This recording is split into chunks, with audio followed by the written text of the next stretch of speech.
Hello friends. Did you know that nearly 80% of those who watch my videos aren't subscribed? If you enjoy the content, I'd truly appreciate it if you hit that subscribe button. It helps a lot. Also, don't forget to leave a like and share your thoughts in the comments. Your interaction not only supports the channel's growth, but also helps these stories reach more people. Thank you all for being here. By the way, where are you watching from? Let me know in the comments.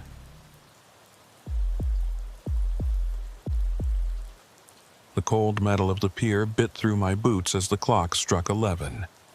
November in this harbor meant temperatures that could freeze the salt spray before it hit the ground, and the wind coming off the water carried that particular bite that made your bones ache. My name is Rylan Hardacre. I've worked port police for 12 years now, and the silence of the night shift still gets under my skin. Elias Truitt met me outside the main security building that night. He was the dock supervisor on duty, a tall man with shoulders that seemed permanently hunched forward, like the weight of years had settled there and refused to leave. He had the standard logbook tucked under one arm and a half-empty coffee cup in the other. "Quiet night ahead, I figure," he said, but his tone didn't convince me. Quiet nights at this port were rare. We headed into the watchroom where Juno Merrick was already stationed. She had her eyes locked on the security monitors, fingers drumming a rhythm on the edge of the desk like she was keeping time to some song only she could hear. Juno was young for a security tech, but she took her work seriously. "Not much movement tonight," she said without turning around. "Just that container ship at D17. They're scheduled to start loading at first light." I poured myself coffee while the sound of seagulls crying outside filtered through the window. Through the glass I could see the harbor lights, yellow and white beams cutting through the foggy air, trying to pierce the mist that rolled in from the ocean. The massive cranes cast shadows across the iron piers, and the wind made the mooring lines groan and creak. Security flags snapped in the breeze, their fabric making sharp cracks in the darkness. The taste of burnt coffee filled my mouth as I took the first sip. Elias set the logbook down on the table between us and flipped it open to tonight's entries. His handwriting was neat, almost meticulous, each line carefully documented with times and locations. "Cargo manifest came through around 6, he said, running his finger down the page. 42 containers currently in the yard, all accounted for and sealed. Juno finally turned away from her monitors. "Camera 12 has been acting up again," she mentioned. "Gets these weird interference lines every 20 minutes or so. Tech said they'd fix it last week, but you know how that goes." She pulled up the camera feed on the main screen. It showed the eastern section of the container yard, rows of steel boxes stacked 3 high, their identification numbers barely visible in the floodlight glow. The radio on my belt crackled with static. I adjusted the volume and heard the harbor patrol boat checking in from their position near the breakwater. Their voices sounded tinny and distant through the speaker. Everything seemed routine, just another November night at the port. But there was something in the air that bothered me. Maybe it was the way the fog seemed thicker than usual, or how the wind had this hollow sound when it moved between the containers. I'd learned to trust my instincts over the years. That feeling in your gut when something wasn't quite right even if you couldn't put your finger on what it was. Elias noticed me staring out the window. "Something on your mind?" he asked. I shook my head and turned back to the monitors. "Just the usual pre-shift nerves," I lied. He nodded like he understood, but I caught him glancing at the fog-shrouded yard with an expression that mirrored my own unease. The next hour passed in relative silence. Juno cycled through the camera feeds while I walked the perimeter of the main building, checking locks and making notes in my own log. The sound of my footsteps echoed off the concrete, mixing with the distant clang of chains from the moored ships. Somewhere in the darkness, a foghorn sounded, low and mournful. When I returned to the watchroom, Juno was leaning closer to one of her screens. "That's weird," she muttered. Elias and I both moved to look over her shoulder. She was reviewing footage from camera 8, which covered the D-17 section where the container ship was docked. "Look at this timestamp," she said, pointing. The footage showed containers stacked in their designated positions. Nothing seemed out of place at first glance, but Juno rewound the feed and played it again, this time in slow motion. For just a fraction of a second, barely noticeable unless you were really paying attention, one of the containers appeared to shift. Not much, maybe an inch or two, but definitely movement where there shouldn't be any. Elias frowned and reached for the logbook again. He flipped back through several pages, checking something. "What's the container number?" he asked. Juno zoomed in on the feed until the identification number became clear. TCLU 44273889. Elias's frown deepened. "That's not right," he said quietly. I felt that familiar tightness in my chest, the one that came when routine started turning into something else. "What's not right?" I asked. Elias showed me the logbook entry from earlier in the evening. The container in question was listed as TCLU 44273889, same as what we saw on the screen. But there was a second entry, made about an hour later in different handwriting, listing the same position with a different number, TCLU 44273898. The difference was minimal, just one digit changed. It could have been a clerical error, someone misreading their own writing or transposing numbers when they copied information from one form to another. But Elias ran a tight ship when it came to documentation. He didn't make mistakes like that. Juno pulled up the current live feed from camera 8. The container sat in the exact same position, still showing the number 44273889 on its side. "When was that second entry made?" I asked. Elias checked the timestamp. "About 2200 hours, he said. That was roughly an hour before my shift started. I grabbed my flashlight and radio. "I'm going to walk out there and take a look," I said. Elias started to protest, mentioning something about protocol and waiting until morning, but I was already heading for the door. Juno called after me, saying she'd keep the camera trained on my position. The cold hit me like a wall when I stepped outside. The fog had gotten thicker, reducing visibility to maybe 30 feet in any direction. My flashlight beam didn't penetrate very far into that gray soup. The sound of water lapping against the pier piling seemed louder than it should be, and somewhere nearby I could hear the rhythmic creaking of a ship's hull as it rose and fell with the gentle swell. I made my way toward the D-17 section, following the painted lines on the concrete that marked the pathways between container stacks. The floodlights created these strange halos in the fog, circles of diffused yellow light that made everything look dreamlike and slightly unreal. My breath came out in white puffs that hung in the air for a moment before the wind tore them away. The containers loomed out of the fog like massive building blocks, their corrugated metal sides slick with condensation. I could hear my footsteps echoing back at me from the steel surfaces, creating this disorienting effect where it sounded like someone was walking parallel to me just out of sight. I stopped several times to listen, but there was never anything there. When I reached the container in question, I played my flashlight over its surface. The number TCLU 44273889 was clearly visible, painted in white letters about 3 feet high. The seal on the door was intact, a numbered metal tag that showed no signs of tampering. I pulled out my notepad and wrote down the seal number, then checked it against the manifest sheet I'd grabbed from the office. Everything matched. The container was exactly where it was supposed to be, sealed exactly as it should be. But that didn't explain the discrepancy in the logbook, or that brief moment on the camera where it seemed to move. I walked around the container, checking the ground around it for any signs of disturbance. The concrete was damp from the fog, but there were no unusual marks. No drag lines or scuff marks that would indicate the container had been moved. The corner castings that locked it to the containers below were secure and properly engaged. My radio crackled.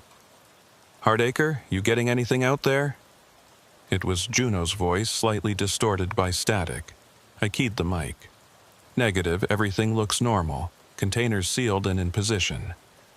There was a pause before she responded. "Copy that. You should know. Camera 12 just went out completely.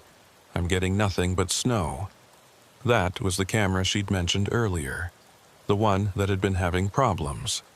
Still, the timing felt off somehow. I was about to head back when I noticed something on the ground near the front corner of the container. It was small, easy to miss in the fog and darkness. I crouched down to get a better look. It was a piece of paper, damp and starting to disintegrate from the moisture. I picked it up carefully and saw what looked like part of a shipping label, the kind that gets attached to manifests. The ink had run, but I could make out partial numbers, 427398, the second number from the logbook. I stood up slowly, feeling that prickling sensation on the back of my neck that usually meant trouble. The fog seemed to press in closer around me, and for a moment I had the distinct impression that I wasn't alone in this section of the yard. I swept my flashlight in a wide arc, but saw nothing except more containers and more fog. "Juno, I'm heading back," I said into the radio. My voice sounded too loud in the stillness. The walk back to the security building felt longer than it should have, and I couldn't shake the feeling that something was watching me from between those stacks of metal boxes. When I finally reached the building and stepped back inside, the warmth felt like a physical relief. Elias was still at the table with the logbook when I came in. I showed him the piece of paper I'd found and watched his expression darken. "That's not good," he said quietly. Juno had abandoned her monitors and was standing next to us now, looking at the fragment of label. "What does it mean?" she asked. Elias rubbed his face with both hands, a gesture of exhaustion and worry. "It means someone changed the documentation," he said, "either in the system or in the book itself. And they were sloppy about it, left evidence behind." He looked at me. "Did you see anyone out there?" I shook my head. Nothing. Place was empty. But even as I said it, I wasn't entirely sure that was true. There had been that moment near the container when I felt like I wasn't alone. Just a feeling, nothing concrete, nothing I could put in a report. The next few hours passed slowly. Juno worked on getting camera 12 back online while Elias went through every entry in the logbook with a fine-toothed comb, looking for other discrepancies. I monitored the radio and kept an eye on the remaining camera feeds, watching the fog slowly thin as the night wore on. Around 3 in the morning, Elias found something else. Another container, different section of the yard, same kind of alteration in the logbook. The original entry had been partially erased and written over with a different container number. "This is systematic," he said, his voice tight with concern. "Someone's been messing with our records." I thought about security protocols, about who had access to the logbook and when. During the day shift, there were dozens of people in and out of this office. Crane operators, truck drivers, customs officials, dock workers. Anyone could have grabbed the book for a few seconds and made changes. But why would they? Juno finally got camera 12 working again around 4. The first thing we saw when the feed came back was that same section of the yard I'd walked through earlier. Everything looked normal in the pre-dawn darkness. The containers sat in their neat rows, exactly where they were supposed to be. But then Juno rewound the footage to see what we'd missed while the camera was down.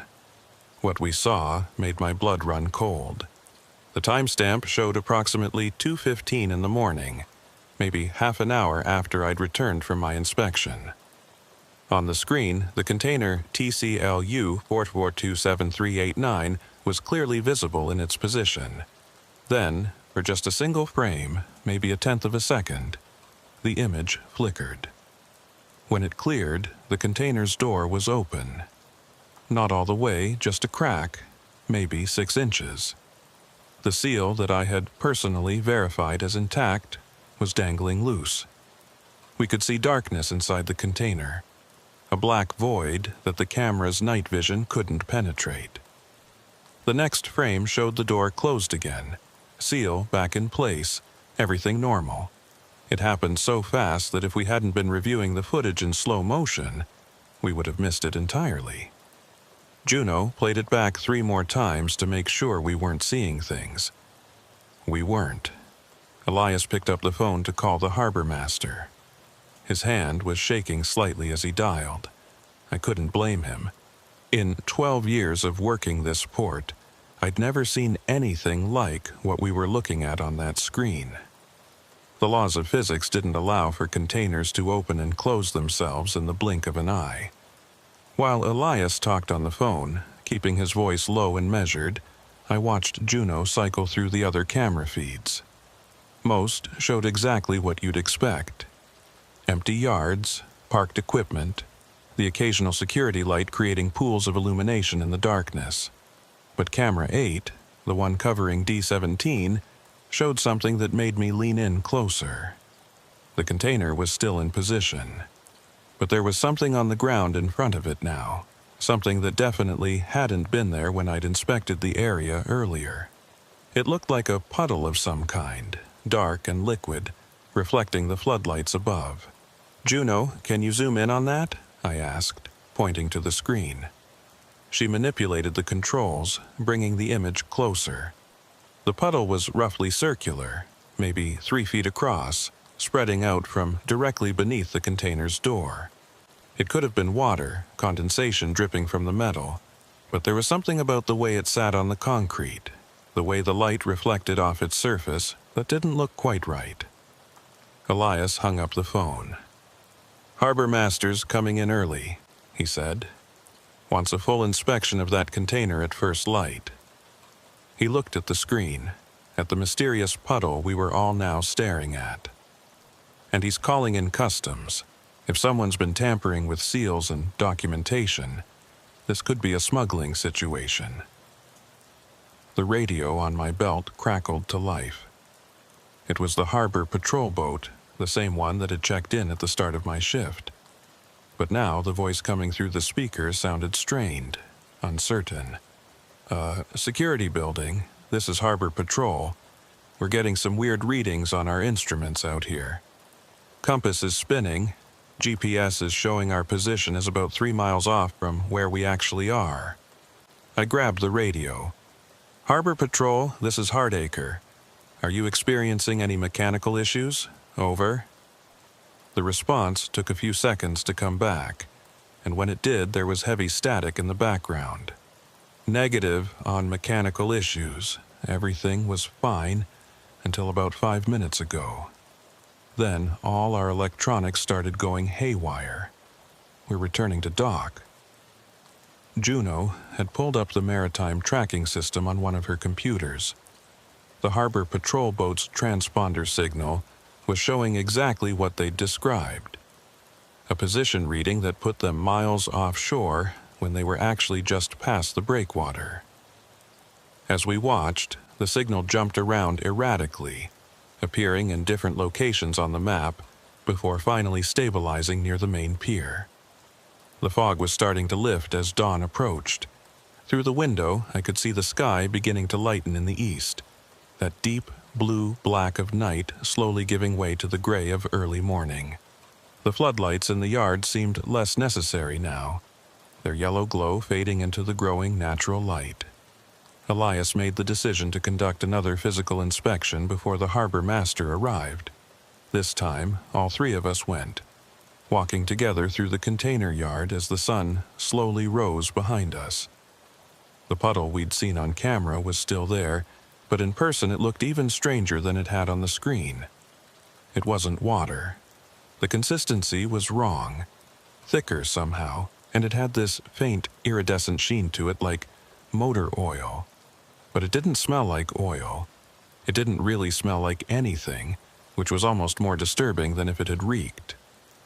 Juno took out her phone and snapped several photos while I used a pen to prod at the edge of the puddle.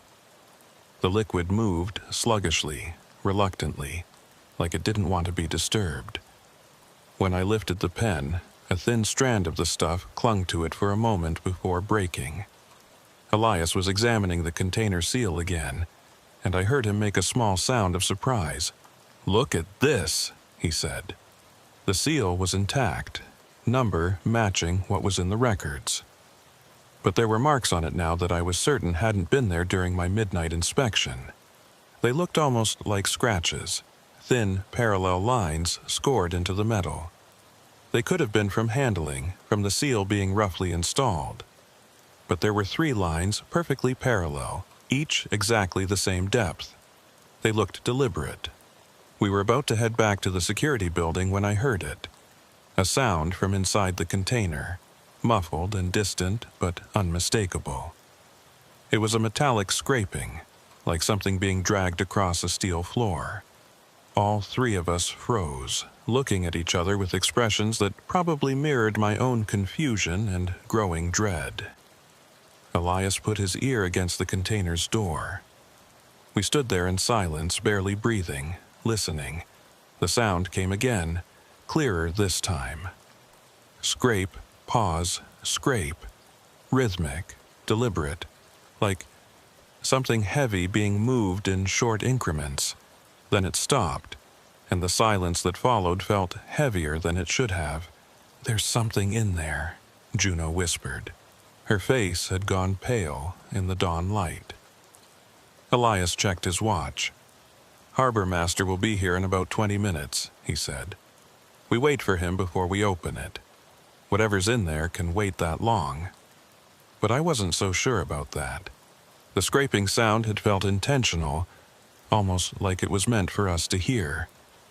Like whatever was inside that container knew we were standing right outside, and it wanted us to know it was there. The thought made my skin crawl. We returned to the security building to wait. Juno immediately pulled up the camera feeds again, focusing on container TCLU 4427389. It sat there innocently in the growing daylight, giving no indication of the strangeness we'd witnessed over the past several hours. The puddle in front of it had already started to dry, leaving behind a dark stain on the concrete. The harbor master arrived at 6:30, pulling up in his truck with 2 customs officials in tow. Elias briefed them on what we'd found while I pulled together all the documentation. The logbook entries, the camera footage, photos of the puddle, and the scratched seal. When they saw the video of the container door opening and closing in that single frame, both customs officials exchanged a look I couldn't quite read. We all walked out to D17 together as the sun finally cleared the horizon. The morning shift was starting to arrive. Crane operators and dock workers beginning their day. None of them knew what we were about to do, what we might find inside that container. The harbor master had brought bolt cutters for the seal. He positioned himself in front of the container door while one of the customs officials recorded everything on a body camera. The other official stood off to one side with a checklist and manifest. Elias, Juno, and I formed a small semicircle behind them, watching as the harbor master reached for the seal. The sound of the bolt cutters biting through metal seemed unnaturally loud in the morning quiet. The seal fell away, and the harbor master grabbed the door handle. "Everyone ready?" he asked. We nodded. He pulled the handle and swung the door open. The smell hit us first. Not rot, not decay, nothing organic. It smelled like ozone, like the air after a lightning strike, sharp and electric. The interior of the container was dark despite the morning sun, shadows seeming to cling to the corners in defiance of the light trying to penetrate inside. The customs official with the body camera aimed a flashlight into the container. We could see boxes inside, neatly stacked and secured, exactly as they should be according to the manifest. Nothing looked disturbed. Nothing looked out of place. The official stepped inside, his footsteps echoing on the metal floor. He checked the first few boxes, comparing numbers on their labels to his manifest. Everything matched. He moved deeper into the container and we lost sight of him for a moment as he disappeared behind a stack of crates. "All appears normal," his voice called back to us. "Contents match the documentation." But then he stopped talking. We waited for him to continue his inspection, to say something else, but silence stretched out. The harbor master called into the container. "Everything all right in there?" No response. He called again, louder this time. Still nothing. The second customs official started forward, but the first one suddenly reappeared from behind the crates. His face was pale, and there was sweat on his forehead despite the cold morning air. "We need to seal this back up," he said. His voice was steady, but I could hear the strain underneath it. "Right now." The harbor master started to argue, but the official cut him off. "I said we need to seal this container immediately, and it needs to be moved off the dock as soon as possible. I'll file the paperwork when we get back to the office." He wouldn't meet anyone's eyes as he climbed out of the container and moved away from it quickly. Something in his tone made it clear this wasn't up for discussion. The harbor master looked confused, but he ordered everyone to back away from the container. A new seal was brought, installed, and documented. The whole time, the customs official who'd been inside stood apart from us, staring at the container with an expression I couldn't quite identify. When the paperwork was done and the harbor master's truck had driven away, Elias pulled me aside. "Did you see his hands?" he asked quietly. I shook my head. "They were shaking," Elias said. "Whatever he saw in there scared him badly enough that he's not even willing to talk about it." The rest of the day passed in a blur of reports and phone calls. The container was scheduled to be loaded onto the ship that evening and moved out with the tide. Camera 12 developed interference problems again right around noon and stayed down for almost an hour. When it came back online, Juno noticed something that made her call me over to look. The container had moved. Not much, maybe 3 or 4 feet from its original position. But it had definitely shifted. No cranes had been operating in that section of the yard. No equipment had been near it. Yet there it sat, subtly out of alignment with the others around it, like something had pushed it from the inside. We checked the cameras from every angle, reviewed all the footage from the hour camera 12 had been down. Nothing showed how or when the container had moved. It was simply in one position when the camera went dark and in a different position when it came back online. Elias checked the logbook one final time before the end of our extended shift. The entry for TCLU 4427389 now showed a third variation in the container number, this one in handwriting that none of us recognized. The entry had been made sometime in the last hour, but no one remembered seeing anyone at the logbook. That evening, I watched from the security building as a crane lifted the container onto the ship. The operation went smoothly. No problems, no delays. The ship's manifest was updated and signed. By 8 p.m., the vessel had departed the harbor, taking container TCLU 4427389 with it. I should have felt relieved to see it go. Instead, I felt unsettled, like we'd just passed something dangerous along to someone else without warning them. Juno had gone home hours earlier, too exhausted to stay for the loading. Elias stood next to me at the window, both of us watching the ship's lights fade into the distance. "What do you think was in there?" I asked him. He was quiet for a long moment before answering. "I don't think I want to know," he finally said. "Whatever it was, it's someone else's problem now." He picked up the logbook and walked it over to the filing cabinet where the old logs were stored. That night, I went home, but couldn't sleep. I kept thinking about that single frame of video, the container door standing open for a fraction of a second. I thought about the puddle that wasn't quite liquid, about the scratches on the seal, about the scraping sound from inside. Most of all, I thought about the look on that customs official's face when he came back out. The next morning, I was told not to report for duty. Internal Affairs wanted to interview everyone who'd been present during the container incident. Apparently, the customs official had filed some kind of report that raised red flags with the department. They wanted our statements, wanted to review all the documentation, wanted to understand exactly what had happened.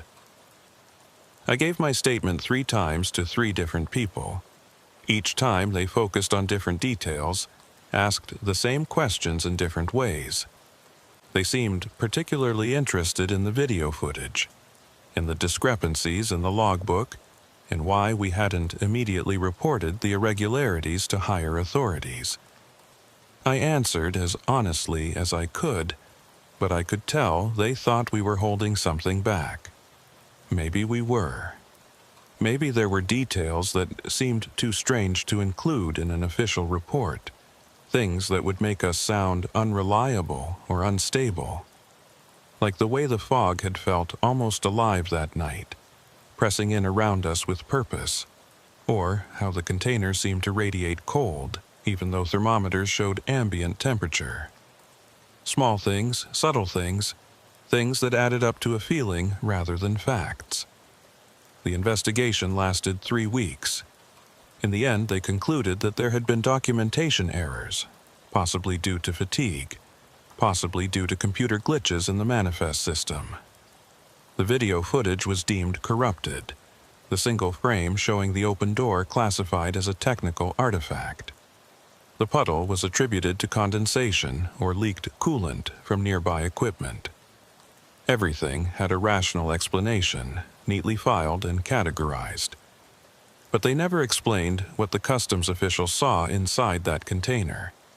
His report was classified, sealed under some regulation I'd never heard of. He transferred to a different office shortly after, and the one time I tried to reach out to him, he refused to talk about it. Whatever he'd seen in there was something he wanted to forget. I kept working at the port, kept pulling night shifts, kept watching the cameras and walking the yards. But I developed new habits. I started checking seal numbers twice, documenting everything with photos, maintaining my own private log separate from the official one. Juno did the same. So did Elias. Because sometimes, late at night when the fog rolls in and the wind makes the mooring line sing, we still see things on the cameras that don't quite make sense. Containers that shift position when no one's looking. Shadows that move independently of any light source. Sounds coming from sealed cargo that shouldn't be able to make any sound at all. We document it all, carefully and thoroughly. We file our reports and follow protocol. But we also know that some things don't have rational explanations, no matter how much the official reports might claim otherwise. Some things exist in the spaces between what we can see and what we can prove, in that gray area where the strange becomes the unexplainable. 3 days after the container incident, I was back on regular rotation. The department had cleared me of any wrongdoing, though I could tell from the way my supervisor avoided eye contact that there were still questions he wasn't comfortable asking. Juno returned to her post the same night I did, and we fell back into the familiar rhythm of the night shift like nothing had happened. But things had changed. Elias was different now, quieter than usual, spending long stretches of time just staring at the logbook like it might reveal secrets if he looked hard enough. Juno jumped at small sounds, her hand constantly hovering near the camera controls, ready to rewind and review anything that seemed even slightly out of place. And I found myself checking over my shoulder more often, that feeling of being watched now a constant companion during my rounds. The first indication that our troubles weren't over came 4 nights after my return. I was doing a routine patrol of the northern container yard when my radio picked up something strange. It wasn't one of our regular channels, wasn't any frequency that should have been accessible on port police equipment. Just static at first, then underneath it, barely audible, what sounded like breathing. I stopped walking and listened more carefully. The breathing had a rhythm to it, slow and deliberate, like someone in deep sleep or deep meditation. I checked the radio display, but it showed no active channel, no transmission source, just that steady pattern of inhalation and exhalation coming through the speaker. Then it cut off abruptly mid-breath, leaving only silence. When I got back to the security building, I mentioned it to Juno. She pulled up the radio logs for that time period and found nothing. According to the system, no transmissions had occurred on any frequency within range. Maybe interference from one of the ships, she suggested, but she didn't sound convinced. Neither was I. Elias had been going through the old logbooks, pulling records from weeks and months past.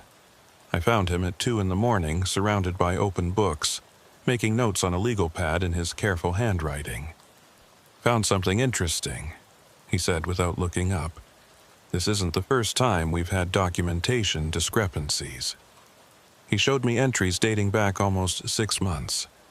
Every 4 to 6 weeks there would be a container that showed number variations in the log, subtle changes that could be dismissed as clerical errors. But looking at them all together, laid out in chronological order, a pattern emerged. The same kinds of alterations, the same careful scratching out of one digit and replacement with another. "How did no one notice this before?" I asked. Elias shrugged. "Because we weren't looking for it.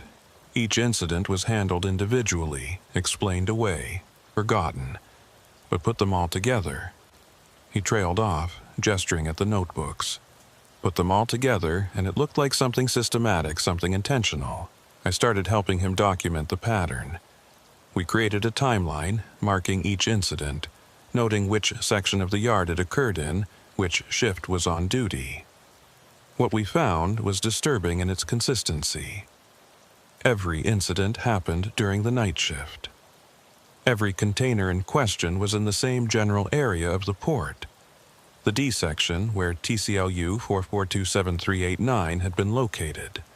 And every single one occurred during periods when Camera 12 was experiencing technical difficulties. "Someone's been using that camera's dead spots," I said. Elias nodded grimly. "Question is, who? And what are they doing that requires the cameras to be down?" We both knew the obvious answer was smuggling, but that didn't explain the other elements. The puddles that weren't quite liquid, the sounds from inside sealed containers, the way electronics went haywire in the vicinity. Juno called us over to her monitors around 3:30. "You need to see this," she said, her voice tight. She had pulled up archived footage from one of the previous incidents, a container that had shown documentation irregularities about 2 months earlier. The timestamp showed 2:15 in the morning, almost exactly the same time as when TCLU 4427389's door had appeared open on camera. She played the footage. Like before, there was a single frame of anomaly, but this time, instead of an open door, the image showed something else. The container was still sealed, still in its proper position. But on the ground in front of it, clearly visible even in the low resolution of the security camera, were footprints. They led from the container's door out into the open space of the yard, then stopped abruptly after about 10 feet. There was no sign of whoever or whatever had made them in the frames before or after. They simply appeared in that one moment of video, then were gone. Juno zoomed in on the prints. They were barefoot, human-sized, and they appeared wet, leaving dark impressions on the concrete. "Same MO as our incident," Elias said. "Single frame of impossible footage, evidence that shouldn't exist, then nothing." He pulled out his timeline and marked this new information.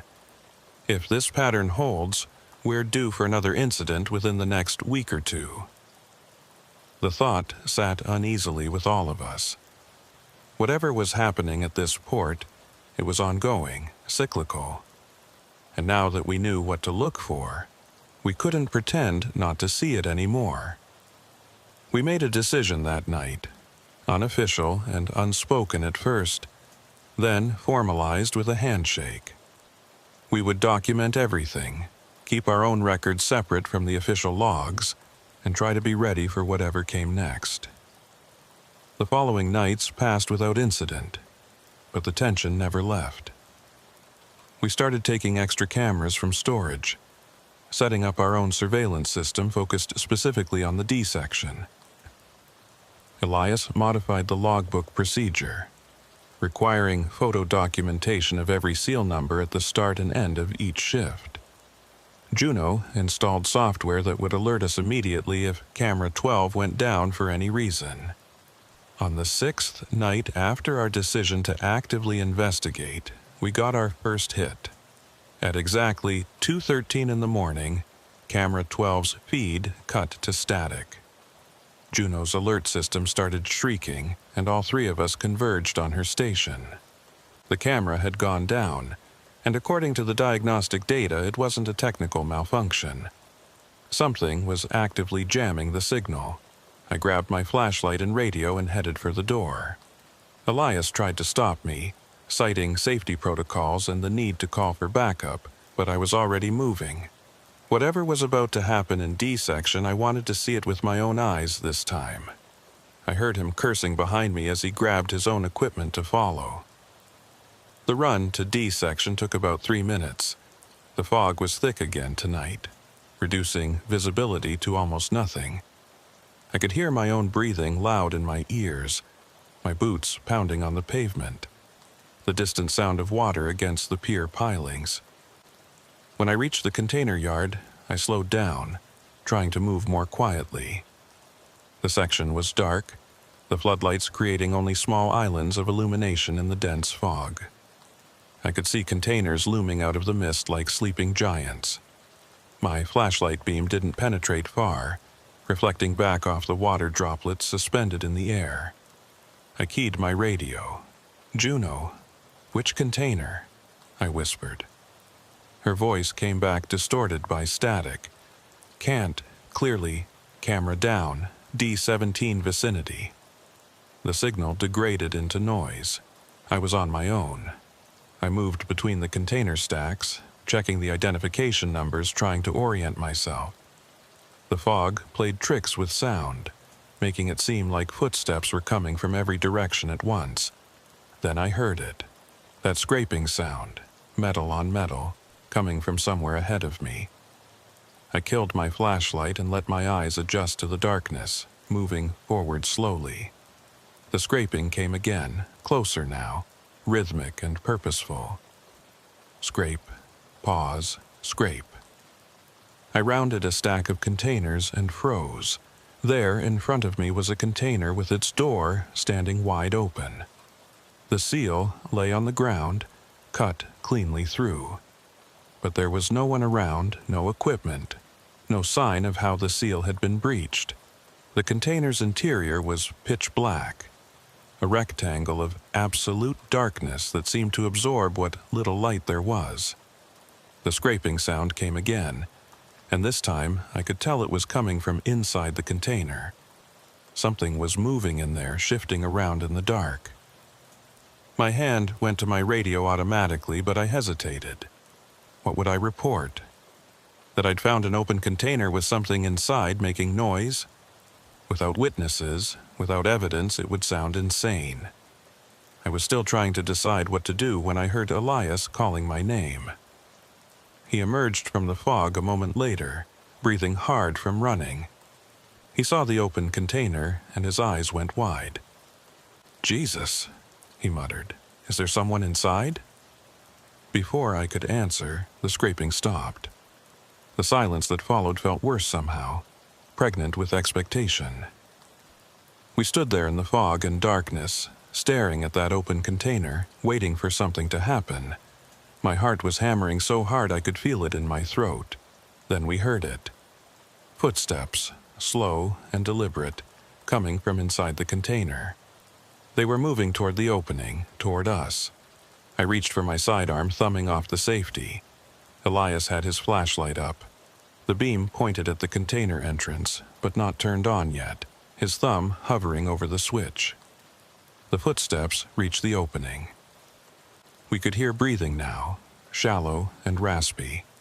A figure appeared in the doorway, silhouetted against the blackness behind it. It was human-shaped, roughly the right size and proportions, but something about the way it moved wasn't quite right. The joints seemed to bend at wrong angles, and it had this jerky, stuttering motion like a film skipping frames. Elias hit his flashlight.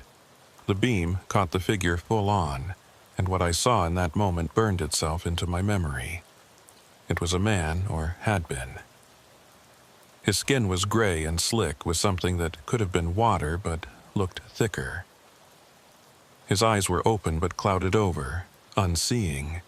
He was barefoot, and his feet left wet prints on the metal floor of the container. But the worst part was his mouth. It was moving, opening and closing like he was trying to speak. No sound came out except for a faint whistling, like air escaping from a puncture. His tongue was black and swollen, and there was something wrong with his throat, a depression or hollow where it should have been solid. The figure took a step toward us, and I raised my weapon. "Police, don't move!" My voice came out steadier than I felt. The figure stopped but continued that unsettling mouth movement, trying to form words it couldn't speak. Then it raised one hand, pointing past us into the fog. I risked a glance in the direction it was pointing. There was nothing there that I could see, just more fog and darkness. When I looked back, the figure was gone. Not retreated back into the container, not moved to either side. Simply gone, like it had never been there. The wet footprints it had left were already evaporating, fading into nothing. Elias and I stood there for what felt like hours, but was probably only a few seconds. Then we both moved at once, me to the container to check inside, him to the radio to try raising Juno. The container was empty, completely empty. Not just empty of people, but empty of cargo. The manifest had listed it as carrying electronics components, but there was nothing inside. Just bare metal walls and that strange smell, like ozone and salt water. Juno's voice crackled through Elias's radio. "Back online. What's your status?" Elias reported what we'd found, his voice carefully neutral, sticking to facts. Open container, seal cut, no cargo inside, no suspects in the vicinity. He didn't mention the figure we'd seen. Neither did I when I made my own report a few minutes later. We stayed with the container until day shift arrived. As the sun came up and the fog began to lift, the whole incident started to feel unreal, like a shared hallucination. But the cut seal was real, lying on the ground where we'd found it. The empty container was real, its absence of cargo undeniable. And when we checked the manifest, we found the same kind of alteration in the container number that had plagued the previous incidents. The customs officials who responded were different ones from before. They inspected the empty container, documented the missing cargo, and initiated a theft investigation. They seemed satisfied with the explanation that someone had stolen the contents overnight, using the fog as cover. The cut seal supported that theory, as did the lack of any other evidence. But Elias pulled me aside before the officials left. "The serial number on that seal," he said quietly. "I checked it against our records. It wasn't on any active shipment. That seal was from a container that was logged as shipped out 6 weeks ago." I felt something cold settle in my stomach. "You're saying that seal shouldn't have even been in our inventory anymore?" He nodded. "It should be halfway to Shanghai by now on whatever ship it was loaded onto. But instead it's here, on a container that might not even be the one it was originally assigned to." He showed me his notebook where he'd been tracking seal numbers. "I'm starting to think the containers themselves aren't what they appear to be." Over the next week, we dug deeper. Juno pulled every piece of camera footage she could find relating to the D-section containers. Elias went through years of logbooks, looking for patterns. I started interviewing dock workers, crane operators, anyone who had regular contact with that section of the port. What we found painted a disturbing picture. The D section had a reputation, not officially, not anything that made it into reports or safety briefings. But talk to the workers who'd been around for more than a few years, and they all had stories. Containers that felt wrong somehow, that made the hair on your neck stand up when you got close to them. Equipment that malfunctioned only in that specific area. Sounds at night that couldn't be explained. One crane operator, a guy named Marcus who'd worked the port for 15 years, told me about a night 5 years ago when he'd been moving containers in D section during overtime. He'd hooked one particular container and started to lift it when his crane's hydraulics suddenly failed. The container dropped about 3 feet before the emergency brakes caught it. "That's not the weird part," Marcus said. "The weird part was what happened after. I climbed down to check the damage, make sure the container hadn't split. When I got close to it, I could hear something inside. Not cargo shifting, not anything like that. It sounded like breathing. Deep, slow breathing, like something big was asleep in there." He'd reported it to his supervisor who'd checked the seal and the manifest. Everything was in order. The container was supposed to contain machine parts, metal components that definitely shouldn't be breathing. But his supervisor heard it too, though he never admitted it officially. They ended up loading that container onto a ship that same night, and both of them tried to forget about it. "But here's the thing," Marcus continued. "About a month later, I was working the same section, and I swear I saw that same container again. Same number, same company markings. But that's impossible, right? I watched it leave on that ship. I saw it sail out of the harbor." He shook his head. "I started requesting assignments in other sections after that." I compiled all these stories, all these accounts of strangeness in D section and brought them to Elias. He'd made his own discovery in the old logbooks. The documentation irregularities, the number changes, they went back further than we'd thought. He'd found references in logs from 20 years ago, brief notes about clerical errors and database glitches that followed the exact same pattern we were seeing now. "This has been happening for decades," he said. "Whatever this is, it's not new. It's just that no one's ever put all the pieces together before because each incident gets handled individually, written off as isolated events." He showed me a memo from 1998 about implementing new SEAL protocols to prevent documentation errors in D section. Another from 2003 about upgrading cameras to address persistent technical issues in the D-17 area. The port had been trying to solve this problem for years, but they'd been treating the symptoms instead of investigating the cause. Because how do you investigate something like this? How do you file a report saying that containers seem to have some kind of existence independent of their physical location? That seals from shipped cargo appear on containers that should be thousands of miles away? Juno found something in the archived camera footage that made the situation even stranger. She'd been going through old recordings, looking at those single frames of anomaly we'd identified. She noticed that in each case, the timestamp was identical. 2:15 a.m. Not approximately 2:15, but exactly 2:15 Hunkwuk, down to the second. "It's like whatever's happening is on a schedule," she said. "And it's precise enough that it hits the same second every time it occurs." She'd created a spreadsheet tracking every known incident, and the pattern was undeniable. Every 4 to 6 weeks at exactly 2:15 a.m., something happened in D section. A container would show anomalous behavior, documentation would be altered, and camera 12 would malfunction.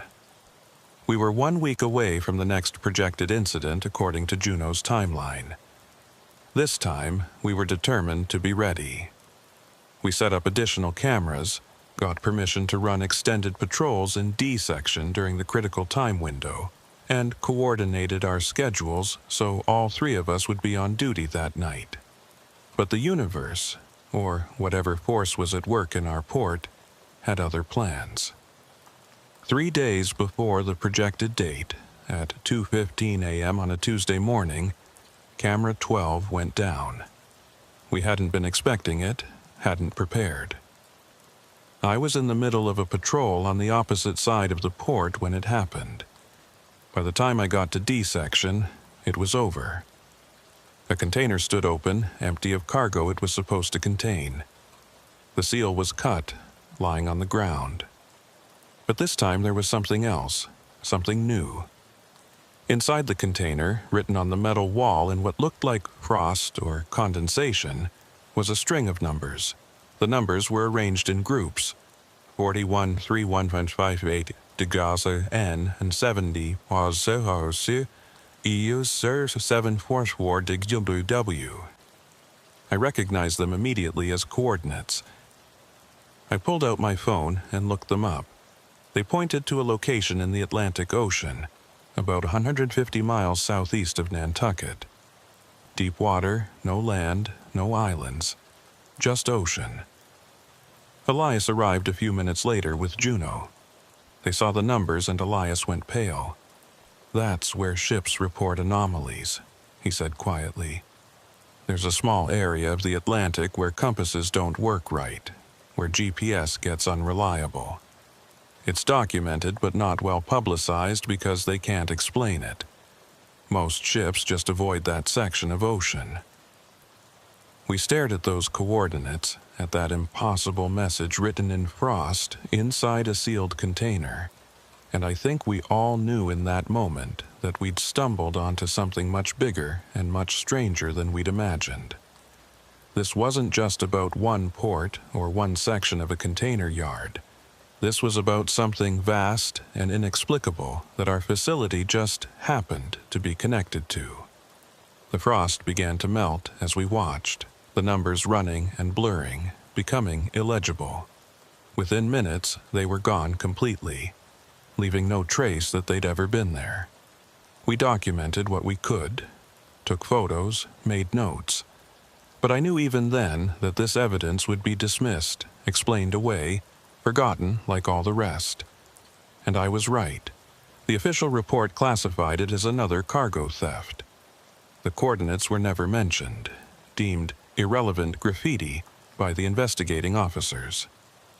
Camera 12 was scheduled for replacement, but the work order got lost in bureaucracy and was never completed. Everything returned to normal, or what passed for normal at our port. But Elias had become obsessed with those coordinates. He started researching maritime incidents in that area, looking for patterns. Juno began tracking shipping routes, trying to find connections between vessels that visited our port and that patch of ocean. And I kept doing my patrols, kept watching the cameras, kept waiting for the next incident that I knew was inevitable. Because whatever was happening in D section, whatever force or phenomenon we'd brushed up against, it wasn't finished. The cycle would continue, playing out in darkness and fog, leaving behind traces of something impossible that no one wanted to acknowledge. We were just witnesses to it, trying to document the undocumentable, to understand the incomprehensible. And deep down, I think we all knew that the more we learned, the less sense any of it would make. The coordinates haunted Elias. In the 2 weeks following their appearance, I watched him transform from a meticulous dock supervisor into something approaching obsession. His desk became covered with maritime charts, printouts from weather databases, and reports of shipping incidents. He'd stopped going home most nights, sleeping in the watchroom between shifts, jerking awake at odd hours to make notes in his increasingly chaotic journals. Juno and I tried to maintain some semblance of normalcy, but it was difficult. The port had taken on a different character now that we knew what to look for. Every shadow seemed deeper, every sound more sinister. The routine of checking manifests and monitoring cameras felt like we were performing a ritual without understanding its purpose, going through motions that kept some larger machinery running. On a Thursday night, 2 weeks and 3 days after the coordinates appeared, Elias called us both into the watch room. He had his charts spread out across every available surface, and there was a manic energy to him that made me uncomfortable. "I found something," he said before we'd even taken our coats off. "I found the pattern." He'd been researching shipping records, specifically vessels that had visited our port within the last decade. Then he cross-referenced those with reported incidents in the Atlantic near the coordinates we'd seen. What he found was striking. 7 ships had reported anomalous compass readings or equipment malfunctions in that exact area. All 7 had made port at our facility within a month before their incidents. "It's not just our port either," Elias continued, pulling up more data. I started looking at other harbors along the coast. Portsmouth, Baltimore, Charleston. They all have similar stories if you know how to read between the lines. Documentation errors, camera malfunctions, containers that don't behave the way they should. He showed us incident reports he'd obtained through obscure Freedom of Information requests. The pattern was there once you saw it. Major container ports up and down the eastern seaboard, each with their own problem section, their own unexplained incidents that got written off as technical glitches or clerical errors, and ships that visited these ports frequently reported problems in that same patch of Atlantic Ocean. "It's like that spot in the ocean is, I don't know, broadcasting something," Elias said. "And our ports are receiving it." Juno looked skeptical. "That's a pretty big leap from some shipping incidents and camera problems," she said. But I could see her working through the logic, trying to find flaws in Elias's reasoning. The problem was, when you laid out all the data like he had, the correlation was hard to ignore. Something is connecting these locations, some thread we couldn't quite see. "There's more," Elias said, and pulled out an old newspaper clipping.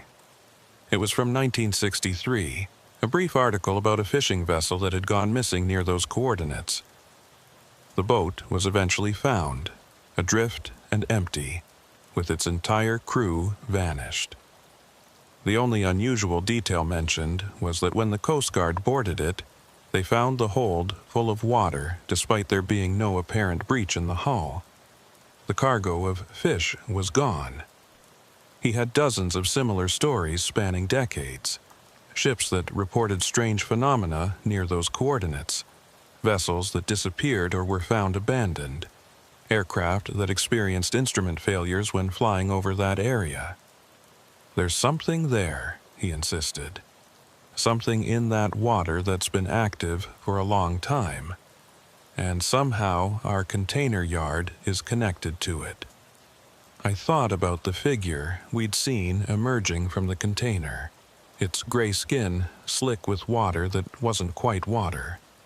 The way it had pointed into the fog, trying to communicate something with its ruined throat. Had it been trying to show us something? Trying to warn us? Or was it simply a manifestation of whatever phenomenon Elias was describing? The next scheduled incident, according to Juno's timeline, was set for the following week. This time, we made elaborate preparations. We installed motion sensors in D section, set up thermal cameras to detect temperature anomalies, and even brought in a digital recorder to capture any audio phenomena. Elias wanted to bring in outside help, researchers or scientists who might understand what we were dealing with, but we had no evidence they would accept. Everything we had was circumstantial, easily explained away. The night of the incident, we positioned ourselves strategically around D section. I took the southern approach, Elias the northern, while Juno monitored from the security building with every camera trained on the target area. We maintained radio contact but kept chatter to a minimum. At 2:10 a.m., 5 minutes before the projected time, everything was quiet. The fog had rolled in again, thick and cold. My breath came out in white clouds that hung in the still air. I could hear my heartbeat loud in my ears and the distant sound of water lapping against the pier. The containers around me were dark monoliths, their metal sides beaded with condensation that caught what little light penetrated the fog. At 2:14, my radio crackled. "Camera 12 showing interference," Juno reported, her voice tense, "starting to get snow on the feed." I acknowledged and moved forward slowly, my hand on my weapon. In the distance, I could hear Elias's footsteps, the sound echoing strangely in the fog. We were converging on the center of D section, on the spot where previous incidents had occurred. At exactly 2:15, everything changed. The air pressure shifted, making my ears pop like I'd suddenly gained altitude. The fog seemed to thicken, becoming almost tangible, and the temperature dropped so fast I could see frost forming on the nearest container's surface. My radio died mid-transmission from Juno cutting her voice off with a burst of static. Then I heard it, not the scraping sound from before, but something else. It sounded like water, a lot of water, rushing and churning like a river in flood. But we were surrounded by concrete and steel, nowhere near the ocean's edge. The sound grew louder, more insistent, and I realized it was coming from inside the containers around me. I reached the center of D section at the same time Elias did. We both stopped, staring at what we'd found. A container sat in the middle of the yard, door wide open. But instead of darkness inside, there was water. It filled the container completely, pressed against the opening like it was behind glass, defying gravity by not spilling out onto the concrete. The water was moving, churning in slow currents that created patterns I couldn't quite follow. And there were things in the water, shapes, pale and indistinct, drifting in those impossible currents. They might have been debris or kelp or something else entirely. I couldn't tell, and some part of me didn't want to look too closely. Elias started forward, but I grabbed his arm. "Don't," I said, though I couldn't articulate why. There was something deeply wrong about that water, something that every instinct I had screamed to avoid. He nodded, and we stood there watching the impossible sight before us. One of the shapes in the water drifted closer to the opening. As it approached, details became clearer. It was humanoid, roughly person-sized and shaped, but bloated and distorted by what must have been long submersion. Its skin was pale to the point of translucence, and I could see dark things moving beneath it that might have been veins or might have been something else. The figure's eyes were open but filmed over with a white membrane. Its mouth moved in that same soundless speech I'd seen before, trying to form words it could no longer speak.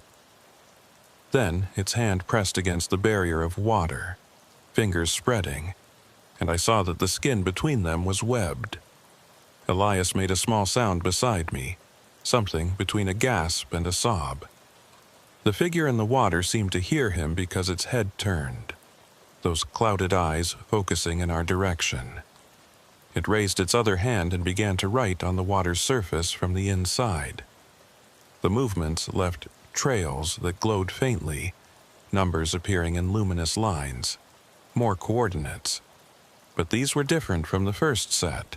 These pointed to somewhere else, somewhere even further out in the Atlantic. The figure finished writing and then drifted back into the churning depths of that impossible water, disappearing among the other shapes that moved in the darkness. We stood transfixed until the water began to recede. It didn't drain or spill, it simply decreased, the level dropping steadily until the container was empty again. Just bare metal walls. No sign that gallons of ocean had been suspended there moments before. The door swung shut on its own, the seal somehow intact despite never having been cut. My radio sputtered back to life.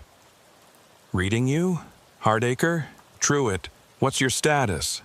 Juno's voice was frantic with static. Elias grabbed his radio. "We're here. We're both here. What did you see on the cameras?" There was a pause. "Nothing," Juno said. Camera 12 went down at 2:15 exactly, stayed down for about 90 seconds, then came back up. When it did, you were both just standing there in the middle of the section. What happened? Elias and I looked at each other. What could we tell her? That we'd witnessed water-defying physics? That we'd seen what looked like drowned corpses floating inside a sealed container? That something had written coordinates from beneath an impossible ocean? It sounded insane even in my own head. "False alarm," Elias said into the radio, his voice carefully neutral. "Must have been a sensor glitch. We're heading back." He clipped the radio to his belt and looked at me. "No one can know about this. They'll think we've lost our minds." But I'd already pulled out my phone and photographed the coordinates while they were still visible. The picture showed nothing but an empty container and fog. The glowing numbers didn't appear in the image. I'd expected as much, but the disappointment still hit hard.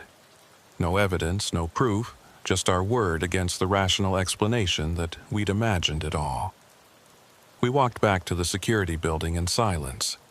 Juno met us at the door, concern written all over her face. "You both look like you've seen a ghost," she said. Elias tried to smile, but it came out wrong, more like a grimace. "Just cold," he said. "Fog gets into your bones." The rest of the shift passed in a blur. We went through the motions of our duties, but my mind was elsewhere, trying to process what I'd witnessed. When day shift finally arrived to relieve us, I was exhausted, but knew I wouldn't be able to sleep. Elias looked the same, that manic energy still burning behind his eyes. "We need to find out what those new coordinates point to," he said as we walked to our cars. I'd committed them to memory even though the photograph hadn't captured them. Whatever this is, it's trying to show us something. Maybe if we understand what's at those locations, we can figure out what's happening here. I looked them up when I got home, sitting at my kitchen table with coffee growing cold in my cup. The new coordinates pointed to an area of the Atlantic about 400 miles east of the first location. According to nautical charts, it was even deeper water, a section of ocean floor that dropped away into an underwater canyon. A search for incidents in that area turned up less than I'd hoped. It was further from shipping lanes, less traveled, but there were a few reports, mostly from research vessels. One from 2011 mentioned equipment malfunctions and unusual sonar returns. Another from 2019 described bizarre ocean currents that didn't match any known pattern. Most interesting was a report from a deep-sea survey conducted in 2016. The research vessel had been mapping the ocean floor when their instruments detected what they described as structural anomalies on the canyon wall. The description was vague, carefully worded, but reading between the lines it sounded like they'd found something down there that didn't fit their understanding of natural geological formations. The survey had been cut short due to equipment failures. Multiple instruments had malfunctioned simultaneously, and the ship's navigation systems had experienced what the report called unprecedented interference. They'd left the area and never returned to complete the mapping. I sent the information to Elias's email, knowing he'd be up despite the early hour. His response came back within minutes. "This is it. This is the source." But the source of what exactly? What were we dealing with that could connect deep ocean locations to container yards hundreds of miles away? What force could suspend water in vertical columns or animate drowned figures? Over the next few days, Elias became increasingly convinced that we needed to find a way to visit those coordinates ourselves. "We need to see what's really there," he insisted. "The containers are just, I don't know, windows or doors. The real phenomenon is happening in the ocean." But we were port police, not oceanographers. We had no way to mount a deep-sea expedition, no resources to investigate ocean floor anomalies. The best we could do was watch and document, trying to build a case that someone with more resources might eventually take seriously. The next incident came sooner than expected, only 10 days after the last one. This time, we were ready. All three of us positioned in D section with every piece of recording equipment we could muster. But nothing happened. Camera 12 malfunctioned right on schedule at 2:15 a.m. But no containers opened, no impossible water appeared. Just 90 seconds of dead air. Then everything returned to normal. "It's playing with us," Juno said, and there was real fear in her voice. "It knows we're watching."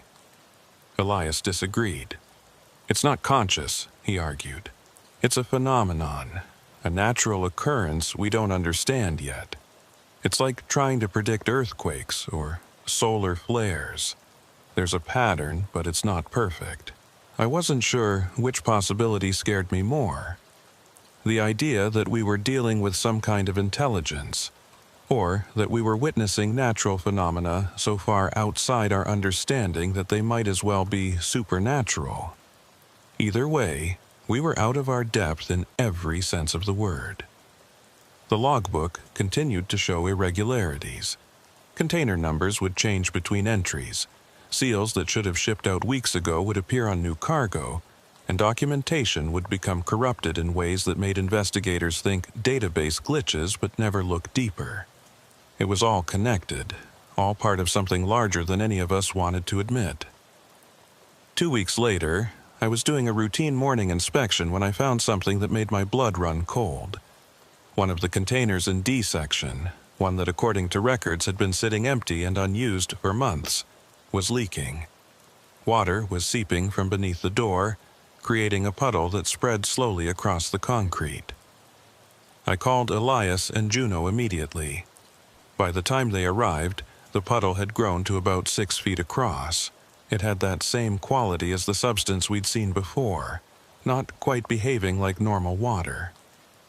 The surface didn't ripple in the wind, and when Elias carefully placed a piece of paper in it, the paper didn't get wet so much as it seemed to dissolve, breaking down into component fibers that drifted in the liquid like plankton. We checked the seal. It was intact, which meant the water was somehow coming from inside a container that was supposedly empty and sealed. Elias made the call to open it, and we brought in a supervisor and customs official to witness. Standard protocol for suspected tampering or damage. When they cut the seal and opened the door, water spilled out. Not a trickle, not a leak, but a flood. Hundreds of gallons of ocean water, complete with seaweed and small marine life, poured from a container that should have been empty. It kept coming for almost a full minute, more volume than the container could possibly hold before finally stopping. We stood there in the spreading pool of salt water surrounded by flopping fish and bits of kelp, while the officials tried to figure out what they were seeing. The rational explanation they settled on was that somehow a water main had broken and flooded the container.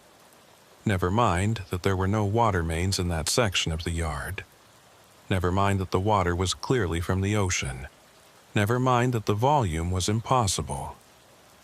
The incident went into the records as infrastructure damage. The container was cleaned and returned to service, and life went on. But Elias knew, Juno knew, and I knew what we'd really witnessed. The ocean was bleeding through somehow, seeping into our world through these containers that served as conduits or portals or whatever you wanted to call them. That night I had a dream. I was standing on the deck of a ship in the middle of the Atlantic Ocean. The water around me was black and flat, like oil, reflecting nothing. In the distance I could see lights beneath the surface, arranged in patterns that might have been cities or might have been something else entirely. As I watched, containers began rising from the depths. They surfaced slowly, water streaming from their sides, and I could see figures inside them through gaps in the metal, pale figures with webbed hands and clouded eyes, all trying to speak, all reaching toward the surface. And I understood, somehow, that they weren't dead. They were waiting. I woke up drenched in sweat with the smell of salt water in my nostrils. It was just a dream, I told myself. But when I checked my phone, I had a message from Elias sent at 3 a.m. I dreamed about them. The ones in the water, did you? And below that, a message from Juno with the same basic content. Whatever was happening at our port, it was reaching beyond the physical manifestations now. It was getting into our heads, our dreams, pulling us deeper into something we barely understood. And the worst part was, I didn't know how to make it stop, or even if it could be stopped. All I knew was that every night at 2:15 a.m. something happened in D section, and we would be there to witness it, to document it, to try to understand it, because someone had to. Someone had to bear witness to the impossible, even if no one would ever believe us. 3 months after the coordinates first appeared, Elias stopped coming to work. No call, no message, just absence. His apartment stood empty when I went to check on him, mail piling up in the box outside. His car was gone from its usual spot, but no one had seen him leave. It was like he'd simply evaporated into the fog that perpetually hung over the port. Juno and I filed a missing person report, but the investigation went nowhere. The police found no evidence of foul play, no indication of where Elias might have gone. His bank account showed a large cash withdrawal the day before he vanished, and his phone had been turned off shortly after. One detective suggested he'd just decided to leave, start over somewhere else. I didn't believe it. I searched his office after he'd been missing for 2 weeks. The charts and research papers were gone, cleared out methodically. But I found his personal journal wedged behind a filing cabinet where it must have fallen unnoticed. The last entry was dated the night before he disappeared, and it explained everything. I figured it out, he'd written in his precise handwriting. The coordinates aren't just locations.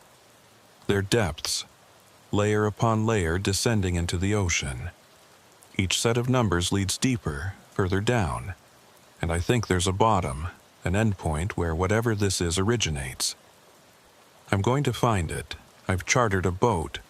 If I'm right, I'll finally have proof of what we've been seeing. If I'm wrong, well, at least I'll know. He'd included coordinates again, a third set that we'd never witnessed appearing in the containers. These pointed to a spot even further out in the Atlantic, in water so deep that conventional diving was impossible. He'd written notes about specialized equipment, deep-sea submersibles, the name of a research company that rented them to private individuals. He'd been planning this for weeks. I showed the journal to Juno. She read it in silence, her face growing paler with each page. "He went alone," she said finally. "He didn't tell us because he knew we'd try to stop him." She was right, we would have. The idea of diving into deep ocean, based on coordinates provided by something that manifested in our container yard, was insane. But Elias had been past the point of rational decision-making. We tried to track the boat he'd chartered. The company confirmed he'd rented a research vessel for 2 weeks, paid in cash, and departed from a marina in Massachusetts. They'd lost contact with the boat after 4 days. Coast Guard had been notified, but the search had turned up nothing. The ocean had swallowed Elias and his quest for answers. The incidents at the port continued, maintaining their irregular schedule. But now, when I witnessed them, I wondered if somewhere deep in the Atlantic, Elias was seeing the other side. Was he down in those dark waters, discovering the source while we witnessed the effects? The thought should have been comforting, but it wasn't. Camera 12 was finally replaced, the old unit removed and sent to electronics recycling. The new camera worked perfectly for exactly 2 weeks before developing the same interference issues. Juno tried everything. New cables, different frequencies, complete system resets. Nothing helped. At 2:15 a.m. every few weeks, the camera would malfunction for precisely 90 seconds. I started checking the containers in D section during my patrols, looking for signs of the impossible leakage we'd witnessed before. Most nights I found nothing, but occasionally I'd discover evidence. Wet spots that dried into salt crusts, dead fish in places fish had no business being, that distinctive smell of deep ocean that hung in the air like a memory. The logbook irregularities became so common that the port authority just accepted them as a quirk of the system. They hired a digital consultant who blamed old software and promised to fix everything with an upgrade. The upgrade changed nothing. Container numbers still shifted between entries. Seals from shipped cargo still appeared on new containers, and documentation still became corrupted in ways that made no sense. 4 months after Elias disappeared, we got a call from the Coast Guard. They'd found the research vessel he'd chartered, adrift about 600 miles offshore. The boat was intact, engines functional, but completely abandoned. No sign of Elias or the crew he'd hired. The submersible he'd rented was gone, deployed but never recovered. The boat's log ended abruptly mid-entry. Elias had written, "Descending to coordinates, depth approaching 3,000 meters. Sonar shows structure ahead. It's massive. It's..." and nothing more. The rest of the page was blank except for a water stain that had made the paper buckle and warp.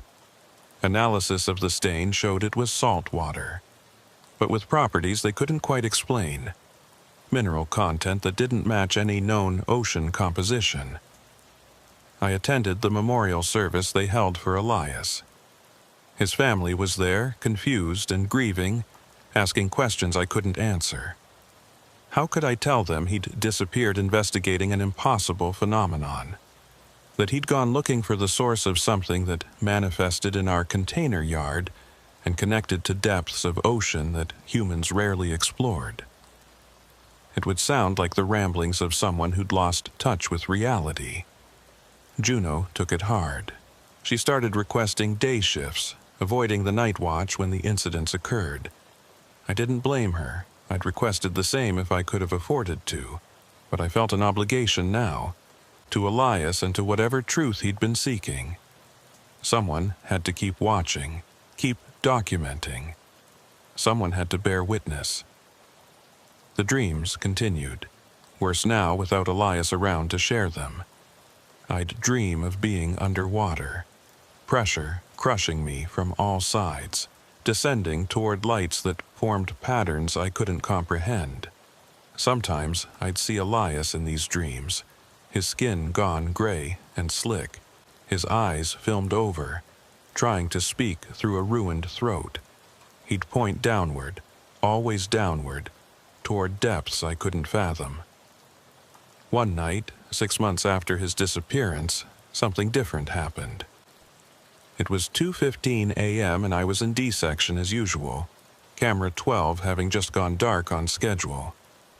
I'd positioned myself near the container that had shown the most frequent anomalies, a unit designated TCLU 4427389 that I'd come to think of as ground zero for the phenomenon. The air pressure shifted as it always did, and the temperature dropped. But this time, instead of a container door opening, I heard my name. Whispered, distant, but unmistakable. Hard Acre. It was Elias's voice. Or something that sounded like Elias's voice filtered through water and distance. I spun around but saw no one. The fog pressed in close, reducing visibility to almost nothing. Then I heard it again, coming from the direction of the container. Hardacre, I found it.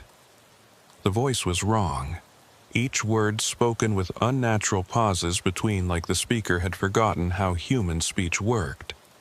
The source, standing now. They're not dead. Never were. Different. Changed. I approached the container slowly, my flashlight beam cutting through the fog. The door was closed, seal intact, but I could hear something from inside, a sound like breathing, like the rise and fall of massive lungs. "Elias," I called out, my voice sounding small in the darkness. "Where are you?" "Everywhere," the voice responded, and I realized it wasn't coming from the container at all. It was coming from all around me, from the fog itself. The ocean, the containers, the connection. 3,000 meters down, city, not built, grown. They've been there so long, waiting. The fog swirled in patterns that almost looked deliberate, forming shapes that might have been letters or symbols. I tried to make sense of what I was hearing, what Elias or the thing pretending to be Elias was trying to tell me. "What do you want?" I asked. There was a long pause, filled only with that rhythmic breathing sound. Then, "To show you what I learned. The containers are doors. Open them, all of them, let them through." The voice had taken on a quality that definitely wasn't Elias anymore. It was older, deeper, resonating with harmonics that made my bones ache. "No," I said, backing away from the container. "I don't think so." The fog surged toward me and I felt cold that had nothing to do with temperature. It was the cold of deep ocean, of pressure and darkness that human bodies weren't meant to endure. "We're not dead," the voice insisted, louder now. "Changed, adapted, better now. You could be too. All of you." I ran. Not proud of it, but I ran back to the security building while that voice called after me, making promises and threats in equal measure. When I burst through the door, gasping for breath, I found Juno at her station staring at the monitors. Camera 12 had come back online. "Did you hear that?" I demanded. She looked at me with concern. "Hear what?" "The cameras were down. I didn't see or hear anything." I grabbed the timestamp and reviewed the footage from the other cameras that covered D section. They showed me standing alone in the fog, talking to no one, then running back to the building. No voice, no swirling patterns in the fog, nothing. But I knew what I'd experienced. Whatever had happened to Elias down in those depths, it had changed him, merged him somehow with the phenomenon we'd been witnessing. And now it was trying to use him, use his voice to manipulate me into doing something that every instinct screamed would be catastrophic. I filed my report, carefully omitting the parts about voices in the fog. Already, I could imagine how it would be received. Stress, overwork, grief over my missing colleague manifesting as auditory hallucinations. Maybe they'd be right. Maybe I was losing my grip on reality, spending too many nights in the fog watching for impossible things. But the next morning, I found proof I couldn't dismiss. On the ground in front of the container where I'd heard Elias's voice, someone had written in salt, "Depths Calling." The letters were perfect, precise, formed from crystallized salt that had somehow been arranged on the concrete. By the time I'd retrieved a camera to document it, the morning wind had scattered it beyond recognition. Juno handed in her resignation a week later. "I can't do this anymore," she told me. "Whatever's happening here, it's beyond us. We're not equipped to deal with it, and I don't think anyone is." She'd accepted a position at an inland facility, as far from the ocean as she could get. I wished her well and meant it. She was making the smart choice. I kept working the night shift, now alone in the security building during those pre-dawn hours when the incidents occurred.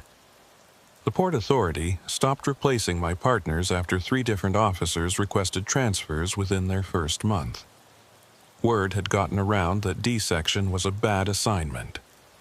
People talked about it in the same tones they used for accident sites or places where someone had died. Haunted, they'd say. That section's haunted. They weren't entirely wrong. Every incident now brought new manifestations. I'd find objects in the containers that couldn't possibly be there, deep-sea creatures that couldn't survive surface pressure, equipment marked with manufacturer names that didn't exist, documents written in languages I didn't recognize.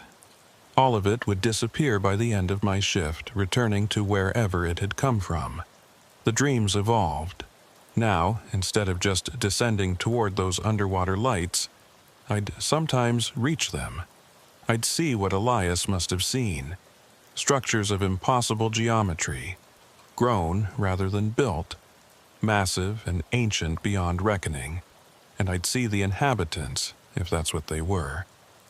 Figures that had once been human but had adapted to the crushing pressure and permanent darkness, changing over generations into something new.